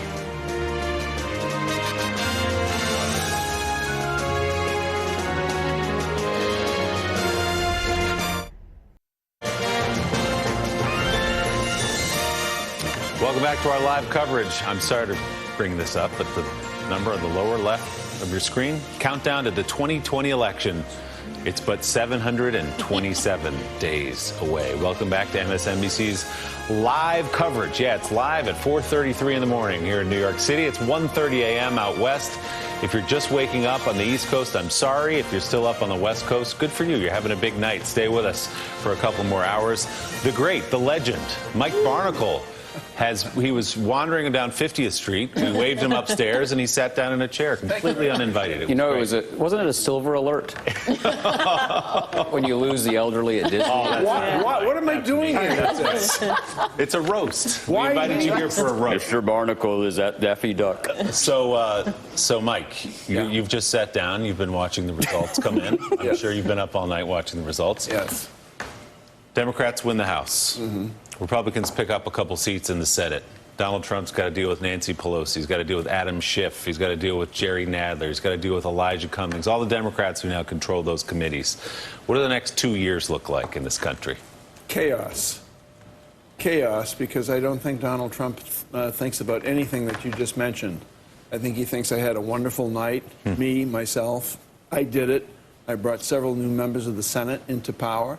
I think he has no regard for the fact that the House is now going to have some check on him, hopefully. Susan, we were talking off camera. You should feel a bit better about the fact that we now have a governor, so to speak, on Trump's behavior a bit. But I don't think he's thinking anything of that. I think he's so enthralled with what he thinks he did personally, and he did. He had a big night. He had a big night. Yeah, the places we were talking about before you sat down where he was the last couple of days, Republicans won. Yeah. They won in the places where he held his rallies, but they did lose the House. Joining us now from Los Angeles, NBC News correspondent Cal Perry, as well as the chief strategist for the Serve America movement, Reed Galen. Reed served as deputy campaign manager for John McCain's presidential campaign and deputy campaign manager for Arnold Schwarzenegger's successful 2006 re-election campaign in California. Reed, let me begin with you. Your broad stroke thoughts about the night for Republicans. Well, I think obviously the fact that they could have as many as a 10-seat majority in the United States Senate is obviously going to make both the president and Senate Majority Leader Mitch McConnell very happy. Although they've lost the House, I would assume that they're going to continue pushing through their judges and whatever it is they can do from the Senate perspective. So I think that they've got to feel pretty good about that. Just to echo something that Mike said, I think that he's absolutely right. You know, we can talk about the Democrats owning the House and having all these investigative powers. You have to assume first that the president cares, and I'm not entirely sure that he does. He has shown that he is willing to issue executive orders, even if he knows they have no basis in law, statutory or otherwise. And so I think as we move forward, we have to get out of what I think we're probably all guilty of, is this conventional thinking that the president's just going to start to fall into line because now someone else is in charge of the United States House of Representatives. Well, I don't think he's going to fall into line, Marie. I don't think anyone's foolish enough to think that after 3 years of his being a candidate and being president. But the fact remains that there will be new pressure on him from the House that there just hasn't been for 2 years. Well, and I think that is the fact that the Democrats are now actually going to do the function of what the U.S. House of Representatives demands, and that is checks and balances. That is a good day for all Americans right now and for our institutions. The challenge, though, is that this president, what he thrives on is chaos. He's going to stress the system, and he's going to push the Democrats as far as they can possibly go. And that we have to make sure that they do it in a way that is smart, that they actually know how to pivot appropriately, because I think one of the challenges is that he knows how to dominate not only the conversation, but also the story. So, Cal, we're still at 1:37 West Coast time, getting some polls. Polls have closed, but we're still getting some results out of the state of California. What are they looking like? Yeah, so of the 53 congressional districts out here in California, 34 have gone to Democrats. Those have been won by Democrats. 7 have gone to Republicans. That is your scoreboard as of right now. 12 are still up for grabs. We want to show you very quickly the California 25th. Reed and I were just talking about this. We were framing this, and Reed, jump in here, in a conversation about the future, perhaps, of the Democratic Party. Now, Katie Hill is very young. She's 31 years old. Right. She's a progressive. Maybe she's the future in 10 years, 12 years. But while I have you, Reed, I also want to show you Minnesota. Take a look at Amy Klobuchar. Take a look at what she won by. I know the rules for running for president have gone out the window. Right. Is this potentially a roadmap for Democrats? It might be. I mean, I think first and foremost, Katie Hill, as you said, very young as far as politics is concerned. I think she's raised $7 million for a United States House seat, which is an incredible amount of money. And I think when it comes to 2020, as we've seen now, we have 727 days, as Willie was so kind to put up for us. There's going to be 20-some Democrats. And if we think about going back to then Senator Obama, who had only been in the Senate 2 years, Donald Trump, who wasn't a professional politician, people are saying, oh, maybe Beto O'Rourke now could run for president. I don't think there are any rules as far as who gets to run for president. Now, there's, the idea of waiting your turn, I think, is probably out the window at this point. I think, Willie, winning the House for Democrats seemed to have been the requirement going into tonight. California is certainly going to be an indicator of how much they do that by. It's easy to get depressed. This is a country that is split. It is now split within the government as well. But look, in every election, there are takeaways, and maybe the future is here in some ways. Chandrice Davids, from the Kansas 3rd, Deb Haaland from the New Mexico 1st, 2 Western states. These are the 2 first ever Native American women who have been elected to the U.S. Congress. It's something to mark in 2018, in a year in which we saw in another Western state, North Dakota, an effort to suppress the voter of Native Americans. Those 2 women will be entering the House this year, Willie. And we had our first 2 Muslim women elected to Congress as well, one in Minnesota, one in the state of Michigan. Cal, thanks very much. You're watching MSNBC's live coverage. I did say live. It's 4:40 in the morning of the midterm elections. We've got a lot more ahead. We're coming right back.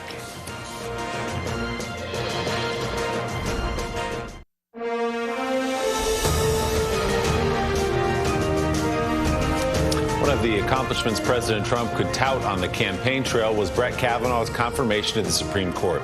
It was just over 1 month ago. We were talking about sexual assault accusations and an FBI investigation in what was the most divisive confirmation hearing in recent memory. Exit polls show 48% of Americans opposed Kavanaugh's nomination, 48%, with 43% supporting it.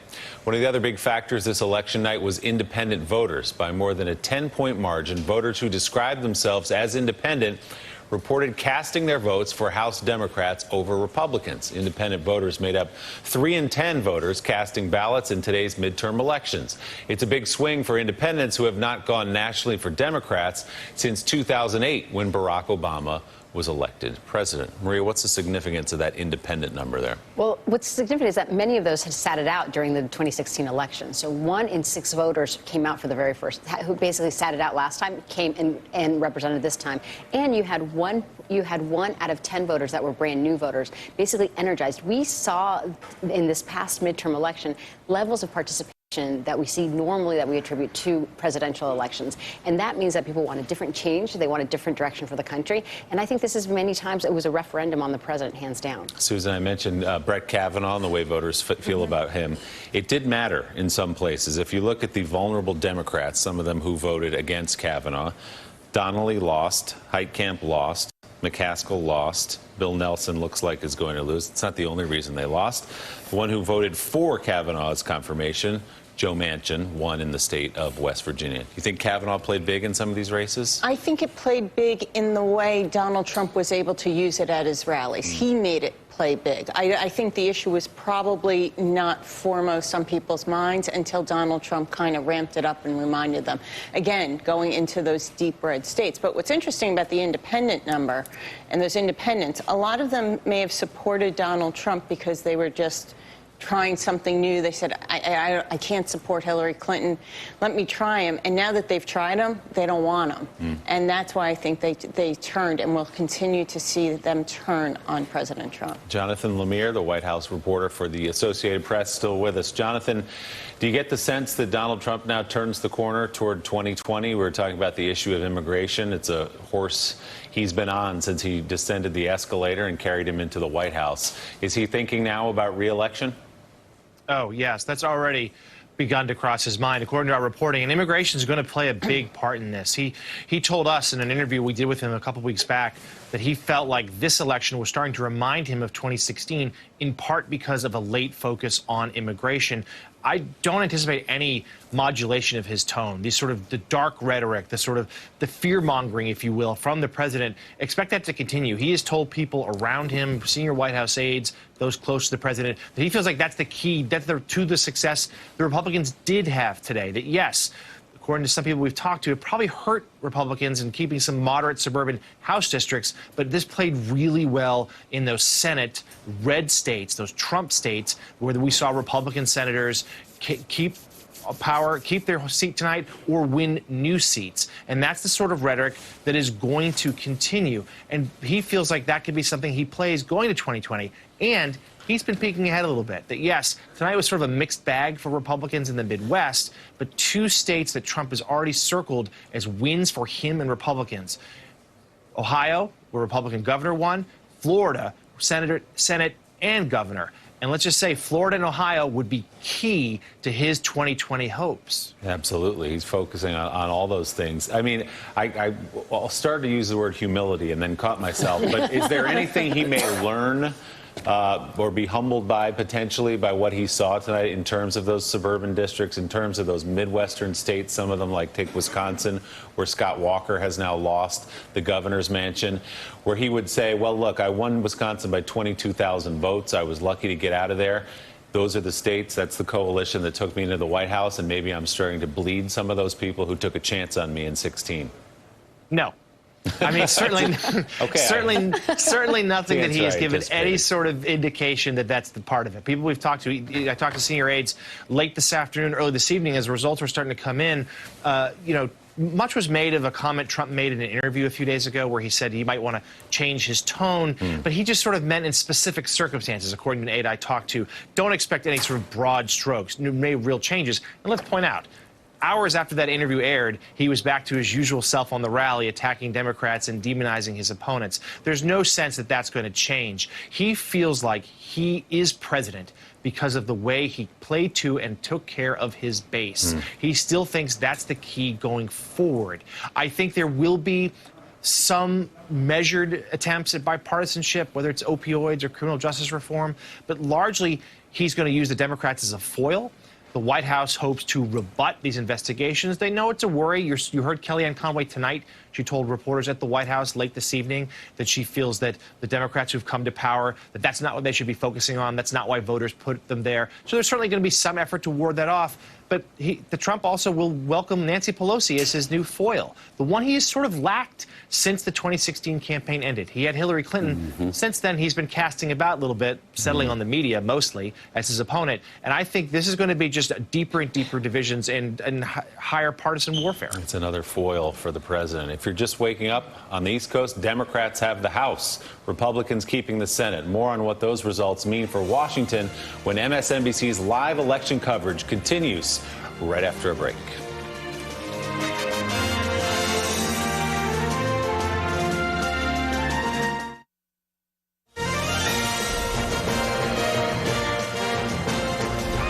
Welcome back to MSNBC's live coverage. John Meacham. Live coverage coming up on 5 o'clock in the morning here on the East Coast. There's John Meacham. Just a gratuitous shot of the great historian John Meacham.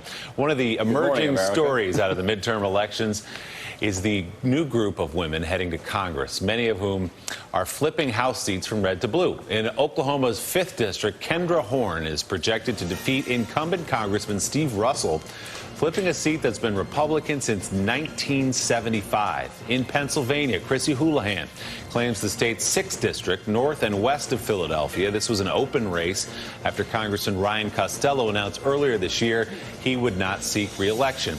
And as I mentioned earlier, we will see the first Muslim women heading to Congress in January. Rashida Tlaib, an attorney and daughter of Palestinian immigrants, will represent Michigan's 13th district, while Ilhan Omar, who came to the United States as a Somali refugee, will replace Keith Ellison in Minnesota's 5th district. History also made in Massachusetts tonight, with Ayanna Pressley becoming the state's first black congresswoman. And I want to go across the room now to Adrian. Adrian, just a snapshot of some of the new faces that we'll see in Congress, many of them women, many of them young women coming in to this 116th Congress. Yeah, Willie, it's so exciting to see this happen. We've got, as you mentioned, over 100 women now who will serve in the House of Representatives, which is making history. You have women like Abigail Spanberger, who defeated Dave Bratt, who, of course, defeated Eric Cantor. So that's a sweet victory for Democrats. I want to give a shout out to my friend Haley Stevens, who flipped Michigan 11 from red to blue. We served on Hillary Clinton's first presidential campaign together. So there's a lot of really big, bright spots out there, and a lot of these women are young, to the point that you just made. They're young millennials. They've got a bright future in Congress, and as we talked about earlier, Democrats are really building the bench that will serve our party well going into the future. And Marie, we haven't mentioned the name because she didn't have an opponent, but Alexandria Ocasio-Cortez officially tonight became the youngest woman ever to serve in Congress at 29 years old. Exactly. She's the youngest, but then we also have the very first 2 Native Americans heading to Congress. Right. Texas has the first 2 Latinas heading into Congress. And all of a sudden you have a bench of 900 women basically said that they wanted to throw their hat in the ring in 2016 in Emily's List. After this president was elected, as of 2 weeks ago, 43,000 women have said that they want to run for office. So this is just the beginning of a wave. And we're talking about not just members that are filling members of the House, but you're also seeing state houses. And that is where you actually see a deep change in the Democratic Party. Well, that's the effect, isn't it, Susan, of young women seeing these faces on TV, seeing them win, seeing them move into Congress. That's been the domain of older men in dark suits typically now. It broadens the playing field. And if you looked at that judiciary hearing, you see a lot of old white men, and they were Republicans, and we didn't have any Republican women in that hearing. And that's what's really hurting the Republican Party. We need to see much more diversity among the Republican Party. We're not we have no ethnic diversity. We have very few women running. We desperately need to support women. What's also interesting is Republican women tend to identify themselves more as Republican Party voters versus men who think of themselves as Trump Republican voters. So we need people who want to build within the party instead of just kind of stepping on it, like a lot of the Trump supporters do. So that would be a great change to see in the next cycle. You know, in a sense, Willie, when you look at the results of this evening's elections, or last evening's elections, in the long run, are less important than the demographic changes in both parties. Because we've seen last night, and we're talking about it now, the Republican Party is becoming more rural, more conservative, more isolated, less diverse. The Democratic Party is becoming younger. It's becoming much more diverse. And this election is a snapshot, and we're going to repeat the camera angle 2 years from now. But the party's demographic bases are changing rapidly and in the wrong direction for the Republicans. And we'll see if Democrats pick a candidate in 2020 to match that energy on the Democratic side. Adrienne Elrod, thank you so much for joining us tonight, for being up so early. We appreciate it. We've got another hour of coverage from us when we come back at the top of the hour. That's right, Barney. We got another hour. And then 3 hours of Morning Joe after that. Everybody's coming upstairs. Tell me that. Morning Joe live from Studio 8H starting at 6 a.m. East Coast time. But one more hour with us when we come right back.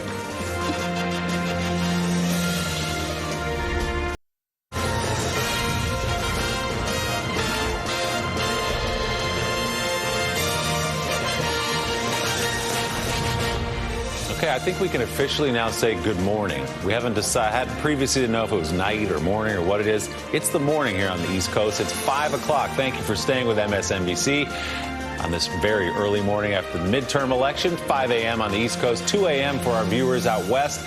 A mixed bag for Democrats in Congress today. They're sitting on a comfortable majority in the House. That was the big goal of the night, and they did it, exceeding the 23 seats Democrats needed to pick up. The president, though, calling it a tremendous success for Republicans this election night. One reason, the Senate remains in Republican control.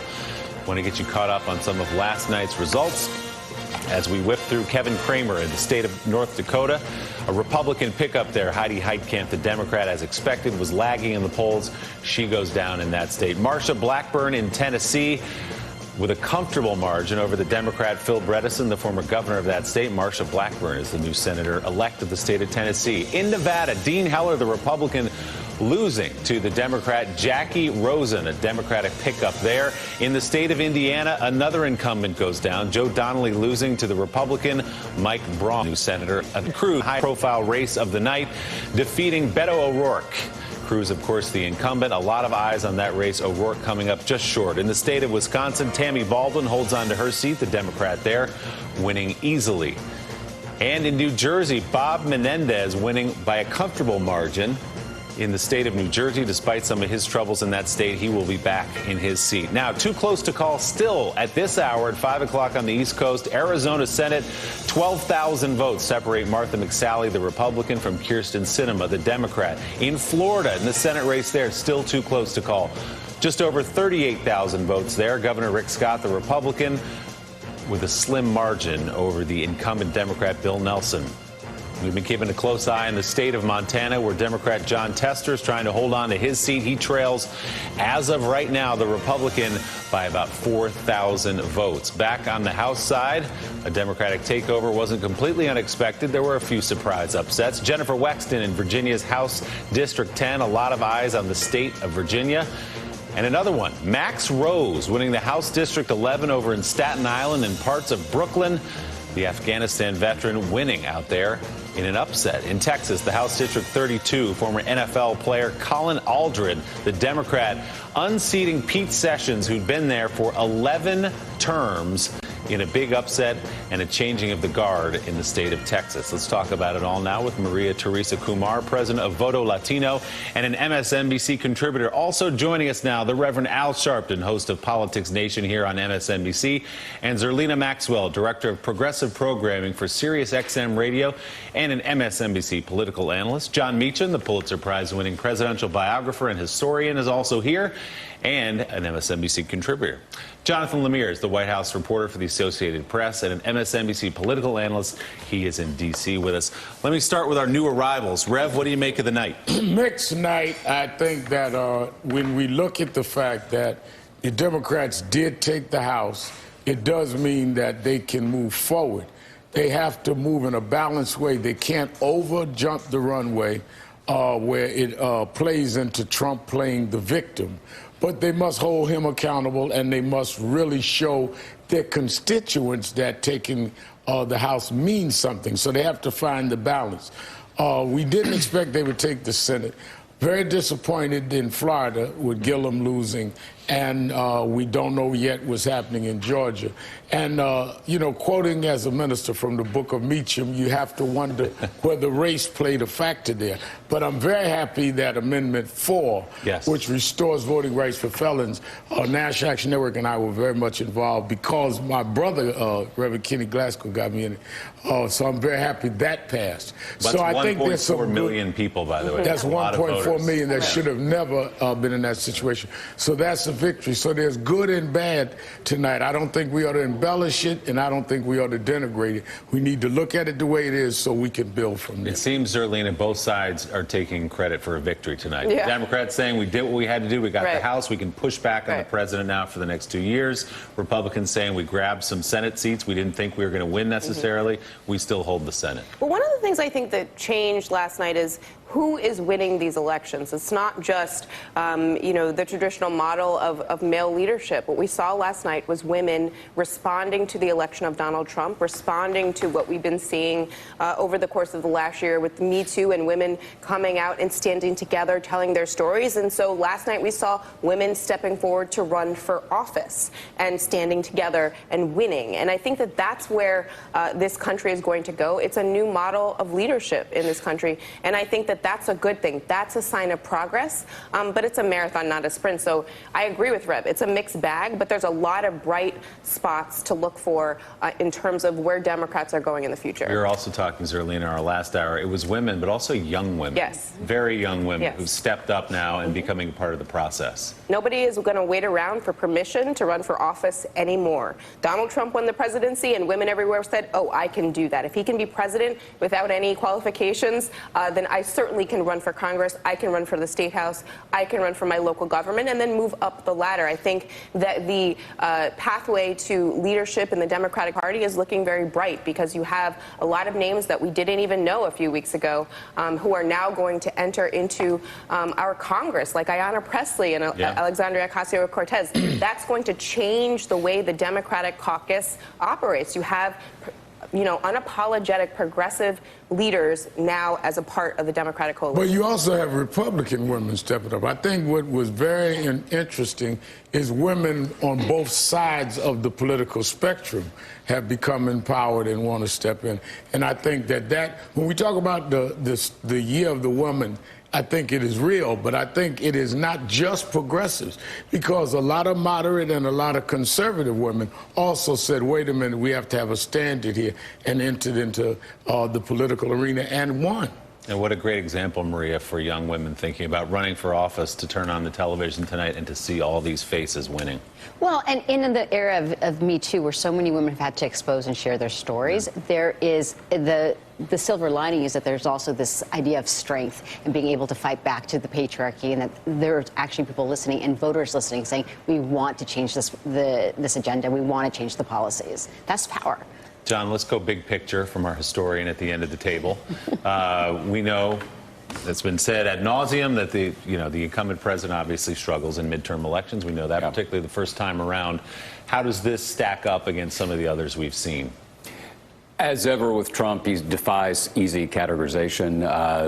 On one side, you have George W. Bush and John Kennedy, who did well, one after the Cuban Missile Crisis, the other after 9/11. On the other side, you have Truman, Clinton, Obama, who got wiped out. This is more like 1982, where Reagan got slapped on the hands a little bit, more like 2006, which President Bush referred to as a thumping, no G. But 2010 was the shellacking. Make the distinction. Exactly, President Obama did. I think the iconography of power is hugely important here, and I also think that you can win a battle and lose a war. And I wonder, going forward, the Republican Party has to figure out a way to actually address itself to the changing nature of the republic. And this is, can I throw Aristotle at you? Go do it. Okay. So a republic is only as good as the sum of its parts. And if the party continues to be a white, rural, male party, at some point, there's going to be a diminishing return on that, because there are going to be fewer white rural males. And that doesn't mean that there's a kingdom of heaven progressive moment sitting out there. It's very important to remember, I think, in presidential elections over the last 100 years or so, we've only had 2 occasions where one party has held the White House for longer than 8 years. There's an equilibrium in American politics. Doesn't feel like that right now, but even if this would have been a huge progressive night, it's still not going to be a 55, 60% progressive country. We're very much a 51-49 country. One of the remarkable things about these numbers all night long is how close almost all these races have been. And some people will say, well, that's a sign we're so divided. Well, that's true, but it's also a sign that if you make a compelling case, you have a chance to win politically. And remember, to win politically is not to win forever. To win, that's the Reverend's job, to winning forever. The point of politics is to manufacture a consensus to solve a given problem for a certain period of time. And right now, I think what's going to happen, my own guess, is that over the next 24 months, or how many days is it? 727. Okay. Is that the president will not be about solving problems. But that doesn't mean he's not going to be reelected. And so I was talking to my 14-year-old daughter tonight and trying to make this point about, and this is the way you want to talk to your daughter, is I said, well, this is a tragic enterprise. And so that took a while to unpack, actually. She's used to it. But it is. I mean, but Reinhold Niebuhr said that the sad duty of politics is the establishment of justice in a sinful world. And it is kind of a sad duty. Moral men, immoral society. Reinhold Niebuhr. But I think part of your point, too, is that the way that the Democrats won tonight did not mean that they actually touched the rural America that they'll need in order to capture the White House, because of the way the Electoral College is. And so for the next 2 years, they're going to have to figure that out if they want to go to the White House. All right, stay with us, guys. We've got to do a quick break here. Don't forget, Morning Joe coming up at the top of the hour, live from historic Studio 8H here in Rockefeller Center. But before then, we've got plenty more to go in this hour as MSNBC's live coverage of election night, now election morning after, continues.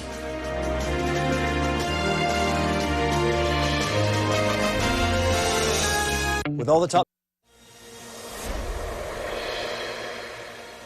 Obviously, candidates that have embraced the president, embraced his policies, and that he's gone in and campaigned for and worked hard for. We're seeing that pay off tonight. Marsha Blackburn, Andy Barr, Mike Braun in Indiana. I think Mike Braun is a perfect example of a candidate that, frankly, went through an extremely tough primary and immediately following the president came in, did an event, unified the party, and I think we saw that come through tonight.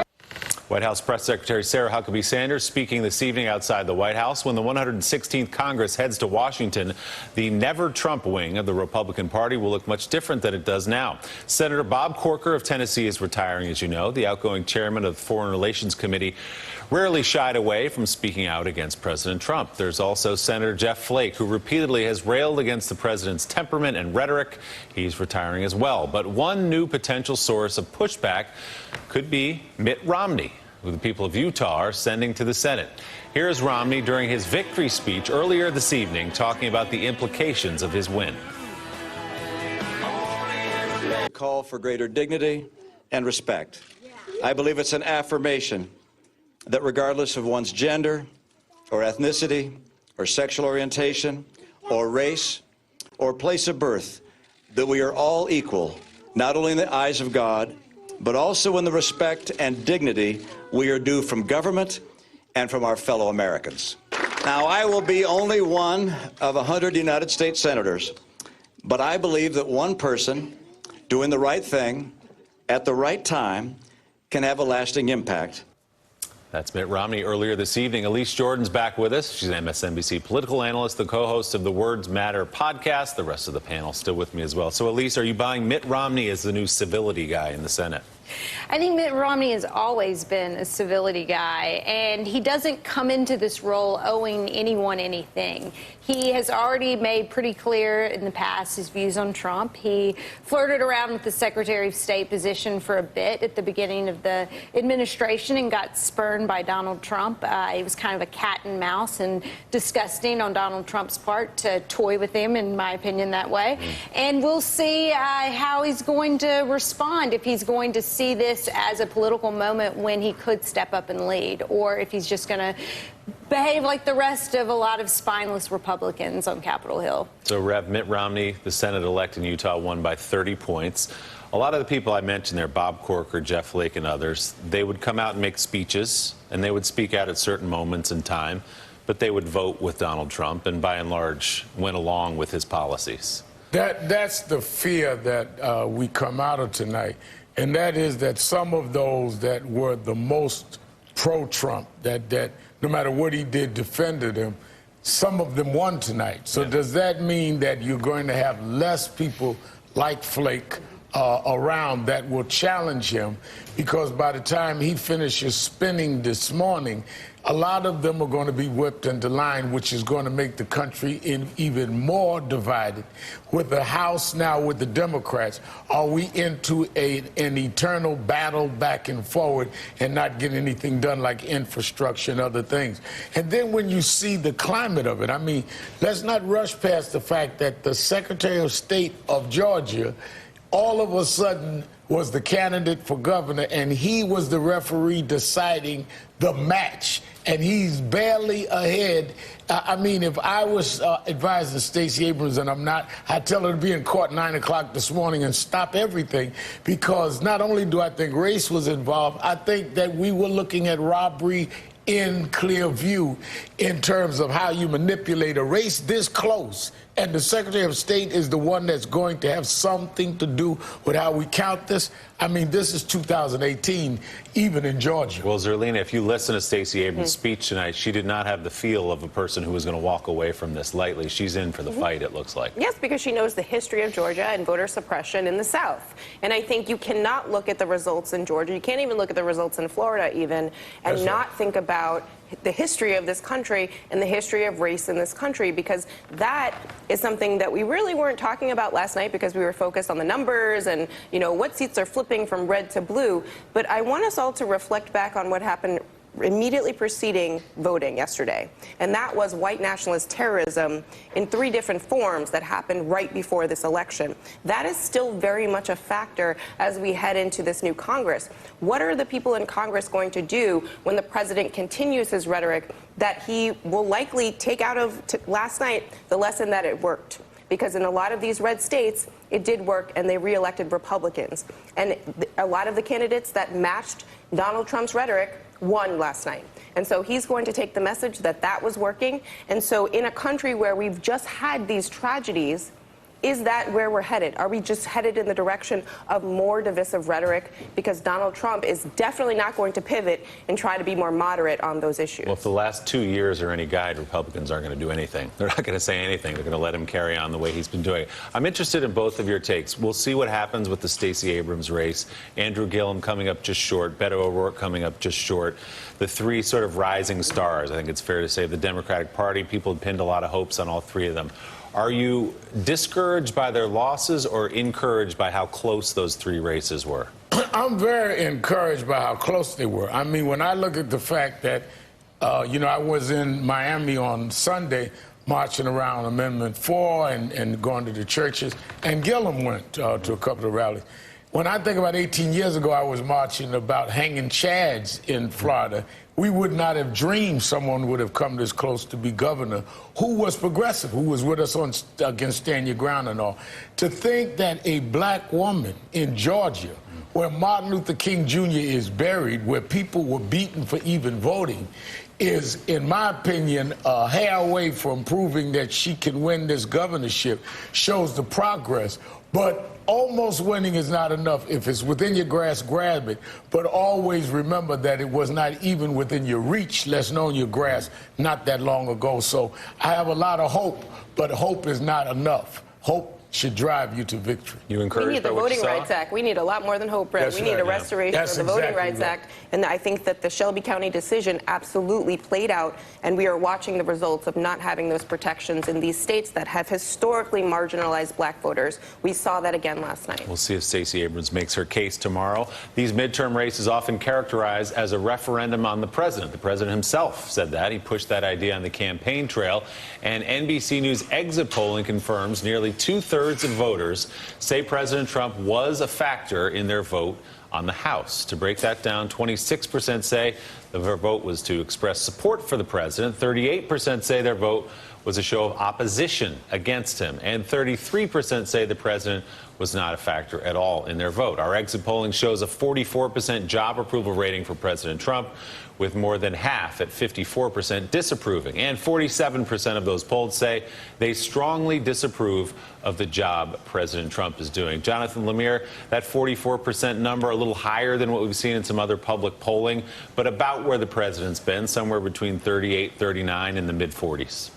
Yes, and the president was sort of slow to grasp earlier this year what a referendum this was going to be on him. He has always sort of separated himself from the rest of the party, not necessarily embracing the idea that as president he was therefore leader of the Republican Party. That definitely changed in recent months. White House aides really impressed upon him what would happen if the Democrats were to win one and then perhaps even both houses of Congress. And the president, certainly sort of took on that challenge and had a rather robust travel schedule in recent weeks, particularly here at the end. The focus then, of course, became on the Senate, preserving the Republican majority there. And White House aides telling me not just to ward off that sort of remote chance of impeachment and removal, but more than that, they feel like the Senate was how they could still keep their agenda going. The Senate is key to confirming his judiciary appointments.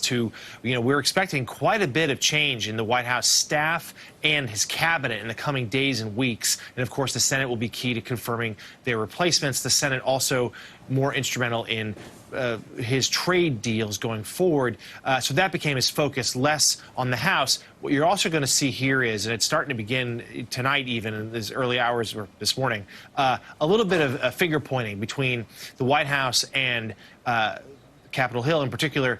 House Speaker Paul Ryan's office in terms of who shoulders the blame for losing the House. You know, the White House angry at Ryan, saying his early retirement, you know, signaled to other Republicans that they could also perhaps walk away, that he didn't do enough to save, to prevent other Republicans from retiring, that they were slow to embrace some of Trump's messaging. And meanwhile, we know from our reporting that a couple times in the last 2 weeks, Ryan called the president, and someone angrily said that he needed to back off his immigration rhetoric, that he thought that was going to be sort of the death blow to the Republican chances of keeping the House because it could cost them a lot of suburban districts. Meanwhile, Paul Ryan has his bags packed, ready to go back to Janesville and not have to deal with this anymore. After the break, another check of the midterm results that put the Democrats in power in the House. As Republicans hang on to the Senate, we'll start to see more investigations and hearings against the president. We will discuss that and Morning Joe coming up at the top of the hour live from historic Studio 8H here at Rockefeller Plaza. We're coming right back live on MSNBC.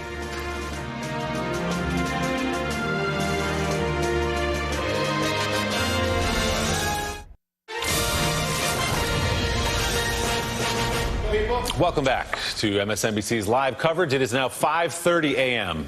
Proper morning show at this point here on the East Coast, 2:30 a.m. out west. Democrats, if you're just waking up, have locked up a majority in the House of Representatives.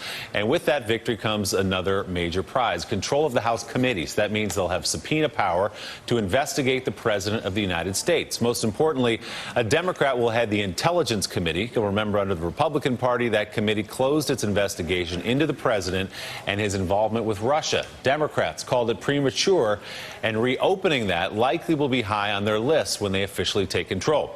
That's just one inquiry you can expect. Axios reported this summer Republicans have compiled a spreadsheet that catalogs more than 100 formal requests from House Democrats this Congress, spanning nearly every committee.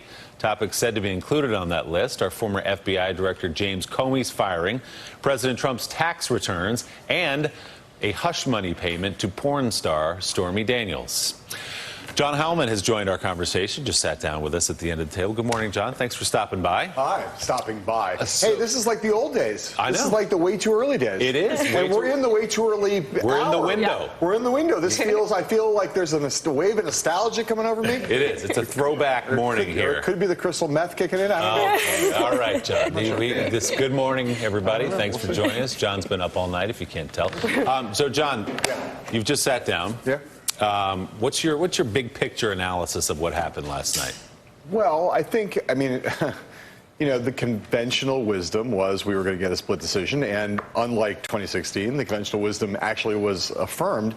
You know, I think I was out obviously for the last couple months with the circus and spent a lot of time out in a lot of places. Over the last weekend, 72 hours, I hit 8 states in 3 days. And in places where there were interesting races to go and see. And, you know, everything about it just recalls the John Edwards theme from 2004. There are 2 Americas, and there were 2 Americas on display in the contested Senate races and in what was happening in the House. And the geography told the story. You know, that I think is the biggest thing. And the biggest thing about the outcome, you know, a lot of Democrats, I think, this morning will wake up not feeling great, because Democrats, being Democrats, like to invest a lot of hope and emotion into their marquee candidates. And last night, you know, we saw Beto O'Rourke lose, we saw Andrew Gillum lose, and we think probably Stacey Abrams is going to lose, although that's still not been firmly decided. So a lot of Democrats are going to wake up today feeling not great about that, and obviously not great about the fact that Donald Trump ran the kind of campaign he ran, and he has been rewarded in the Senate with a bigger majority. But I think you got to keep reminding them that winning control of the House is a really big deal for part of the reasons that you said, Willie. It's not just investigating Donald Trump; it's investigating every cabinet member. They have this power subpoena. The big message to Republicans in any leadership position in the Trump administration is lawyer up. They're going to all be dealing with stuff over the course of the next 2 years. But they also have now the power to stop Donald Trump's agenda, and they are going to provide, for the first time since the president has been president, he's going to have an effective check on his ability to pass legislation, to run foreign policy, and effective guardrails because of the investigative power around him. So, you know, look, I think Democrats have a lot. We can go through governor's races and other things, but they got to stay focused on that. Winning control of one house of Congress is a really big deal, even though there are obviously some real warning signs and some really difficult challenges they have to navigate now when those three candidates that I just mentioned, who embraced a particular model of how to win, all of them look like they've lost, and so that has implications going forward for the party, too. Rev, you talked a little while ago about Democrats having all this power now, this subpoena power, running these committees, but not overreaching. What did you mean by that? What's the danger for Democrats right now? They have all this pent-up energy for 2 years of having no power. Could they use too much of it at once? I think that they cannot just focus on just tearing Trump down, which you must focus on because your base wants to see that. But you also have to build up things and be able to show that you in power has produced things. So they've got to be going for infrastructure bills. They've got to go for jobs. They've got to counter the voter rights abuses while they subpoena Trump. I'm not saying do one or the other. I'm saying do both and. Because the worst that could happen is you get to 2020 and all you can talk about is how you chase Trump around the block, who's going to have all kinds of moves that is going to keep all of us dizzy. He loved that, by the way. That's exactly right. Because he's narcissistic. As long as you're talking about him good or bad, he doesn't care as long as he's the subject. You've got to deal with him as the subject and change the subject at the same time and put the priority of people, health care, infrastructure, all of that. They've got to show that they can govern and hold him accountable. So what's the first thing you jump in on then, Zerlina? Not the Trump side of it, not the side that wants to impeach and all those other things.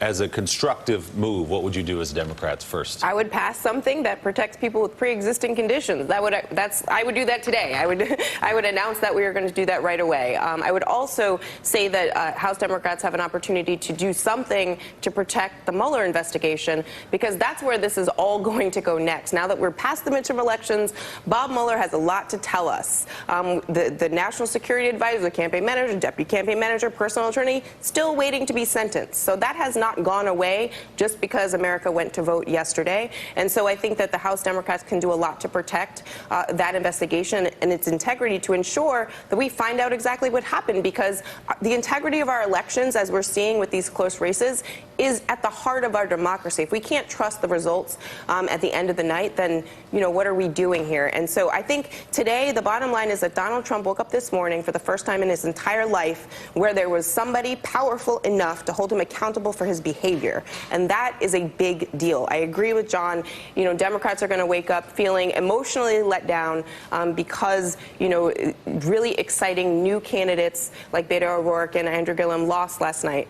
But I think they can take stock in the fact that now they have the reins of something that they can use to hold Trump accountable when he overreaches, when he puts children into cages on the border, and push back against policies that are actually hurting people. And we've already heard some of the new Democratic leadership, what will be the Democratic leadership, like Adam Schiff, who will take over the Intel Committee, saying we are going to protect Bob Mueller and his investigation on my watch. Leanne Caldwell, you cover Capitol Hill.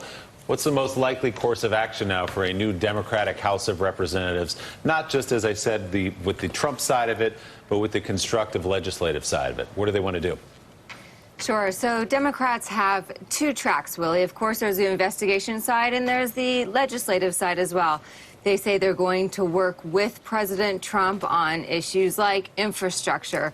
Trump campaigned on a crumbling infrastructure in this country, so Democrats are saying, okay, step up. We'll work with you on it if you're serious about it.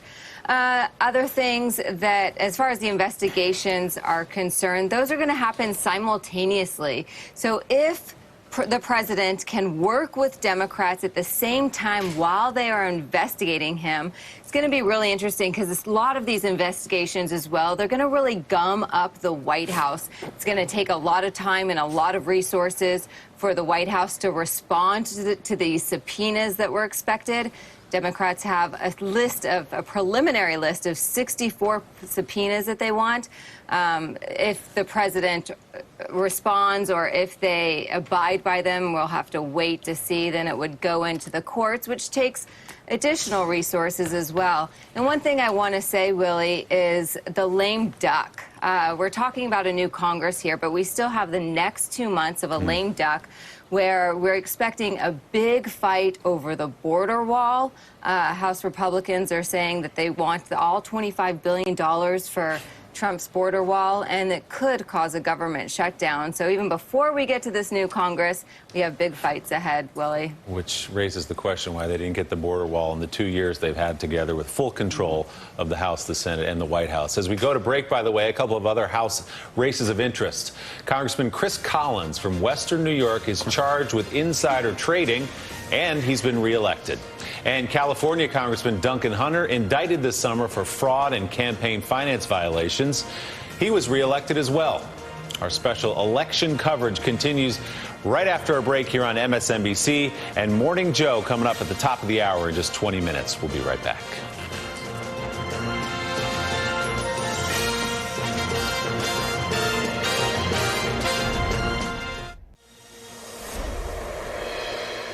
I want to thank this amazing campaign of people, not a dime from a single pack, all people, all the time, in every single part of Texas. All of you showing the country how you do this. I'm so proud of you guys. That's part of Beto O'Rourke's spirited concession speech last night in Texas. O'Rourke ultimately came up short against Senator Ted Cruz, what was among the most closely watched races of the night. But the loss is likely to fuel even more speculation about a possible presidential run for O'Rourke. Other possible contenders up for re-election last night include Senators Elizabeth Warren, Bernie Sanders, and Kirsten Gillibrand, all who won their races easily. Here is some of Senator Warren's victory speech. You all, but remember, your work isn't done. So much depends on what we do next.